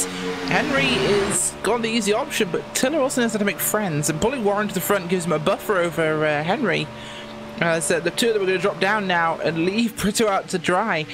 Harry Tiller now has a very comfortable position to be in up there. He's pulled more cars on the top line as well, which is an important factor to do so. It's not just about making a friend, Evan. When you pull a car off the top line with you down to the bottom, you kill the momentum because now 2 of their cars are gone rather than just 1. Henry, though, he's going to respond. He's going to pull to the outside here with Prato and Chaburko. And we're going to see if they can reply as Tiller comes up for a block. Oh, and he's going to get a shot. The 12 had no intentions to lift it off, and he drove straight into the back. And Harry Tiller at a speed difference that was probably 3 miles an hour. No, it was 5. Henry was doing 199, and Tiller was at 194. Here comes the 12, though. Going to respond right back, and just after Tiller and Warren went to the race lead, it's going to be snatched right back by Corey Henry. It seems the 12 and the 69 are having a bit of a line dance going on the front row, continuing to exchange possession of the race lead. And now Tiller in second looks for his next opportunity to look high. Oh, Chaburko just nearly chopped off the front end of Rod Flagg's car there for a moment, as we are really running down the clock now, and this is very close to the end of the race. Tiller responding to Henry up here as Warren's going to be looking in the middle. Who does he support? It's actually going to hurt both of them, and actually help them both equally at the moment, as Prato at the top could do something here for Tiller. Not going to get there in time. No, Monsivice pulling up to the top. He wants to get involved in this train too, as Chaburko drops down behind Corey Henry and Scott Warren there. That'll be a little bit more potent. Just got a bit more hooked up line on the bottom, as Prato says, yep, that's it. I think I can see where this is going. It drops in behind them. Tiller, well, can't take Chaburko. Warren goes into the wall. Got Warren, the innocent victim, into the outside fence, and he's going to spin to the inside. Caution flag is out, and that may just end this race because we were right inside of 8 minutes, and that's about what it takes to get a cycle to caution flag completed here from Daytona International Speedway. We'll take a second look. Brandon Chaburko was really bullying that 60 down at Tiller coming out of turn 4, and I think Tiller wanted to kind of repay the favor, got tight on him. They made contact, and when Chaburko got sideways, he just nicks the 76 of Scott Warren, who ends up into the outside fence. Miraculous that nobody else got into him, and then self-spins onto the pit lane. And get this, he didn't even speed on pit road. Got right to 60 miles an hour by the time he got to the line. Doesn't negate the damage that he got, but this caution flag may end it. I think it will do, and I think Tiller caused that by moving down into the 22 Chaburko, wobbling him. He came down, grazed the 76, put him up into the outside wall, and those guys managed to somehow sail through this one without actually getting involved in it, as Scott Warren came back down the track. Pile drives the rear corner of Rod Flagg's car. Rod thought he'd missed it. Just the tiniest of taps, and Flagg goes up the track, and it's actually Flagg's car, because everybody else was either stayed on the racetrack or spun off the racetrack in Warren's case. But unfortunately, Rod Flaggg, with the tiniest of touches from Warren, comes back up the track, kills Monsivice, and That's, ladies and gentlemen, where everything goes wrong. And I know it's a little bit early in the season to start talking about rivalries. Most of the drivers in this series have been racing with each other rather for forever. It's the 15th season of Superspeedway Cup Series action. This thing goes way back to before LSRTV was even a thing. And those guys I think are pretty familiar with each other. Some drivers may like one another more or less depending on who you're talking about, but they relatively have a good idea who's who. I think I sense a little bit of a rivalry brewing between Cheburko and Tiller. There's a couple of sarcastic exchanges on the radio back and forth, really dry humor that, fun on the surface and not to read too much into it, but at sometimes has seemed a little snippy, and we've heard a little bit of that tonight, and they're going to come home second and third after making contact late in this race. If I'm catching on to something at all, it's good for us because it'll be fun because those are two exceptional race car drivers. But I think that they may not be the biggest fans of each other. Oh, Evan, I could easily explain why this is happening. Having commentated on Brandon Cheburko for quite a long time now, I think I know partially how he ticks or doesn't tick in this case. Actually, no, bombs tick. He ticks. Harry Tiller, I've raced with him for years. He's the British Brandon Cheburko. He really is. I'm not exaggerating. When I say that, I mean it. And with all the respect and love in the world, Harry Tiller is just as much of a weapon as Cheburko is. And the two of them are currently at each other's throats because, as Cisco rightly mentioned, they had a spat on social media this week. Negative, but like poles on a magnet, repel. Those two are repelling so hard right now, you might have a maglev system forming on this racetrack. And it is yet to spoil over, and unfortunately, for the folks tuning in, you cannot hear what we hear, and we cannot let you hear what we hear sometimes because we would not be allowed on iRacing Live if you heard all of the driver radio chat. But we'll let you know what the drivers are saying to each other and whenever they're talking about some relevant stuff. And the 22 and the 69 have had a couple of radio exchanges so far to this point, and if it's going to continue, it will be a fun, what is after tonight, 10 more races until the playoffs begin. Next time out, we'll be at Talladega next Friday. Same time, same place, right here on LSRTV and iRacing Live. Before we look too far ahead, though, have to make sure that we know how this race is going to end. You see the clock on the top of your screen to begin to wind down. Just a little bit over 3 minutes left on that clock. Trying to see if we can get a restart with maybe one lap to go or not. Our producer Cisco Scarvusa listening in the race control to let us know when the white flag comes out, and you'll see the white flag therefore come on at the top of your screen. In the time system, Rachel, it doesn't necessarily come out coming to the line. Sometimes it can come out after the line, so we'll try to let everybody know what's going on as best we can, but it at least appears, just based on how the drivers are chatting and nobody's really getting too amped up, that this race is going to end under caution flag. We'll see what's happening. Corey Henry's going to pit.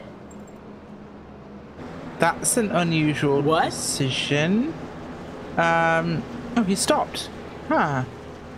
What? Corey Henry didn't even pit. He just pulled onto pit road and grinds to a halt at the entrance. Lights are on top of the pace car. Yeah, not sure why Henry just did that. He just literally ground to a halt on pit road. And then starts going again. I'm going to have to get a thesaurus and find a word, but Corey Henry... Does he think it's over? Was it Mark Martin or somebody who did this at a racetrack, that they were coming to the one to go and drove down pit road and lost the race? Somebody did it. It was way back, and I'm not as well versed on my history as I should. So if anybody in the comments knows, feel free. Oh, he's catching back up again. He'll get the lead given back to him. Yes, he is. He entered pit road. So is iRacing going to give him the spot back, or is he? Oh, good point. Don't know. Because I believe because he was on pit road, the running order would have reset at the line. So I would have imagined that he wouldn't get his spot back, but it at least appears that it is. And Tiller right now is saying that the 69 is being told to go to the outside, so that would tell me that the 12 shouldn't have that spot back, but he is being scored as the race leader. which means that everybody's got to reline them up. And folks, the lights are on the top of the pace car. It is. So we were talking about a race to the end in this thing. We're going to have a restart. I have no idea what's happened in the last 60 seconds. To be fair, I don't know what's happened in the last 100 minutes as this clock is round down. But we're going to have a shootout to the end. We are, and I don't know what they're doing here. Interesting. That's all I can tell you. Pace car up at the front of the field. Going to make the sharp left-hand turn down to the pit lane, and the field is going to be in the hands of the number 12 machine. Green flag flies. We're getting a late race restart from Daytona.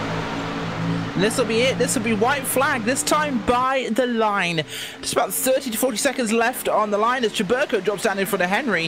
It was one of the weirdest restarts in history there. As Harry Tiller on the outside is going to have some exceptional help here from the likes of Paul Savant and Chris Pesini, if they can get to him, that is. Because right now, it is going to be Brandon Cheburko, Corey Henry, and Spencer Prieto. As Corey Henry wants to go forwards, who will decide this race? Cheburko, Henry, or Tiller? It's looking like one of the three. The 12's got the best run into the corner. He had a bad restart. Brandon Cheburko got around him pretty quickly, but he's got a push from Tiller, and they're going to be side by side. Coming at it, turn number 4. Is it going to be one lap to go from Daytona International Speedway? Henry barely in front on the outside. I think it could be one lap to go. If it's not, it's going to be very marginal at the moment. As white flag is out, we're being told. White flag in the air. This is it, the run to the line, Evan. And Cheburko's clear. He's going to work the inside and the outside. Can he get that win to put himself into the playoffs? Now a 2-car length advantage. Halfway down the back straightaway, does the 72 as Spencer Preet try a mutiny go to the outside, or will he stay behind the 22? To turn 3, the 72 looks to the outside, but he can't get the run. Here they come in turns 3 and 4. The 72 is out of shape. Preet going to lose too much time off of the corner, and Cheburko, uncontested checkered flag, wins at Daytona. And as he crossed the line there, it just tips Harry Tiller across into the guardrail. Not going to matter at that point, but big win from Brandon Cheburko after a crazy race. Chubbs to victory lane. There was so much that happened tonight, and coming to the one to go to the restart, first off, the uncertainty of not knowing if we were going to have an opportunity to go back green, and then Henry accidentally pulling down to the pit lane, rejoining side by side for the race lead, and Preet just got a little bit too aggressive off of the corner, lost the handle on that car, and he did a good job of saving it, but by that point, there was no way he was going to get enough of a run to try to catch up to Brandon Cheburko, and for all of what happened tonight, a relatively calm dash for the final couple of 100 meters to the start-finish line for the driver of the 22. Very much. And Brandon Cheburko back in victory lane, somewhere he's not been in a while and probably didn't think he was going to be tonight. A fantastic run. Chris Pesini and Harry Tiller, 2nd and 3rd tonight. Big runs from those drivers. Could have been any one of those 3 at the end. His first win on the season. It's also going to be career win number 21, which is very important because something we said earlier this year when Ronnie Wofford won is that Ronnie Wofford took the checkered flag, but it did not count as his 21st career victory because it was not a regular season points paying event. So Wofford and Cheburko have remained tied in the all-time wins category. Both drivers had 20 wins into tonight. Brandon Cheburko with this one, again, finish unofficial, but Cheburko now regains the #1 spot for the most wins in Superspeedway Cup Series history. Incredible achievement by him, and you know, we josh on him quite a lot, and we give him some stick, but Brandon Cheburko is an incredible Superspeedway driver. Unconventional means lead to the result in which everybody wants to get, and that is Brandon Cheburko on top. He is your winner tonight from the Daytona International Speedway. Chris Pesini second, Harry Tiller third. We'll be trackside with those finishers and take a look top to bottom from the Daytona International Speedway at your full race results. All of that coming up on the other side of one more bit of LSRTV Nonstop as we step aside, and the post-race show is due up next. You're watching the Super Speedway Cup Series at LSRTV, the voice of sim racing. Keep it locked to Daytona International Speedway as we head to Victory Lane when we come back.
Happy to have you with us back from the Daytona International Speedway for LSRTV's continuing coverage of the Superspeedway Cup Series Season 15 campaign right here on iRacing Live. We'll go trackside chat with the top finishers in just a minute. First, let's take a look top to bottom at your LSRTV full race results for the third points race on the season. Brandon Chaburko gets the win. He is playoff bound in front of Chris Passini and Harry Tiller, who come home inside of the top three. We hope to catch up with all of them momentarily. Spencer Preet comes home at a number 4 position, with Corey Henry rounding through our top 5. Good pickups for the likes of Glenn Hedrick, who comes home in the number 6 spot. 7th tonight belongs to Alex Hallinar. 8th position is right now with a 2nd. 9th for Paul Servant, and Daniel Holloway rounds out your top 10. 11th place tonight will be Travis Brown, with Mike Thiel in 12th place, Tommy Hall and Rod Flagg, with Mark Jorgensen Jr. coming home in 15th place, Rodney Wofford 16th place and last on the lead lap, Brandon Cruz Monsivice in 17th, with Andy Kessler, Gary Champion and Scott Warren in 20th. Continuing on to the field, everybody else from this point on is out of this race when it was all said and done. But 21st position is Jocelyn Levine, with Michael Cosi Jr. 22nd, Dan Harrington 23rd, Dwayne Cooper 24th, and Ramon Evans in 25th position. Jared Haggerty, Jason Altmans, Jimmy Coleman, Andrew Berger, and Larry Camp going to be through 30th position. And then Victor Bartlett is 31st. Tom Dryerling is in 32nd. Scott Fernstermacher is 33rd, and Mike Schultz is 34th position. That's a look top to bottom at your LSRTV full race results. Still waiting to see if we can catch up with your race winners trackside, so we'll hold off to see if the drive at the 22 is going to be available here in just a minute, Rachel. But this night had so many different things going on. We thought that this race would not go back great, and we just beat the clock to the line, which meant that we were able to get a 2-lap to go restart at the end of it all, and it was quite the evening of ups and downs, and that includes even our race winner, Brandon Chaburko, who was in an accident in the final quarter of this race. Yeah, it really was, and a dramatic race tonight, an exciting one for sure, and it certainly played things out for us in the booth up here, and this season's going to be electric, Evan. The way this is going, absolutely fantastic. So while we wait for the drive of the 22, as he has some celebrating going on, we do have Chris Passini and Harry Tiller standing trackside. They came home in 2nd and 3rd, and Rachel's caught up with both of them trackside first, though, chatting with the driver of the number 1 machine. We certainly are. We've got Chris Passini here, who came home in the 2nd spot tonight, and Chris just couldn't quite get there at the end, but it was super close. Yeah, I don't know what was going on when we were getting set up to go for the one to green, but I was supposed to restart on the inside. I started on the outside. It wasn't my luck, but then I managed to get a spot in the bottom and then move my way up. And when they started messing around on the backstretch, I just stayed where I was. I knew Chubbs was going to come back down, and at least secured myself a second place there. Certainly were in that case, and it's good points going forwards into this season. Your thoughts on getting a win so far? I don't race for wins. Since I started here, I always points my way into the chase, so I'm content with leaving here as the top point getter for the night, even though I didn't get the win. Well, second place will be great for tonight, of course, and hopefully you can get that into a win at some other point soon. As I'm being told you won stage 1, did you? I'm pretty sure I did. I don't know. Actually, yes, you did. You the way did. this whole night went, I don't know what happened. So that feels like an eternity ago. But yeah, stage points are huge as well, so it's definitely a big advantage for you in the points your way into the playoffs if you don't get a win. That is. Yeah, if win comes, it comes. But if not, I'm happy with the amount of points I've been getting so far this season. So hopefully I can keep that ball rolling. Fantastic, Chris. Well, who makes it work for you on the one team? I just want to give a shout out to my dad. First of all, he always watches every week. Rodney, Corey for working with me. Rod for putting the league on every week. You guys for broadcasting. So see you guys next week. We certainly will. Thanks for joining us, Chris Bassini in the one car. And now we have, well, how do I describe this? Brandon Chaburko, the English version. Harry Tiller here with us today, the 69 car, the Wolf of Watford. How's it going for you tonight, Harry? You had a very busy evening. I think busy is an understatement. I don't know. Everything was just going on. The whole race just seems a blur. I mean, I think I got second in the first stage. I fell short of that. Fell short of the win in the first stage, and then fell short of the win again. I'm not sure what was happening on the final restart because I don't know if Corey did go down pit lane or not, but it put him back on the front row, and then it told me. He did. It told me I was meant to be on the front row, and then Brandon went up in front of me, so I couldn't get to the front row, and that messed me up on the final bit because I just couldn't get to lead a line, and that late on with only 2 laps, there's nothing you can do but push someone else to the win.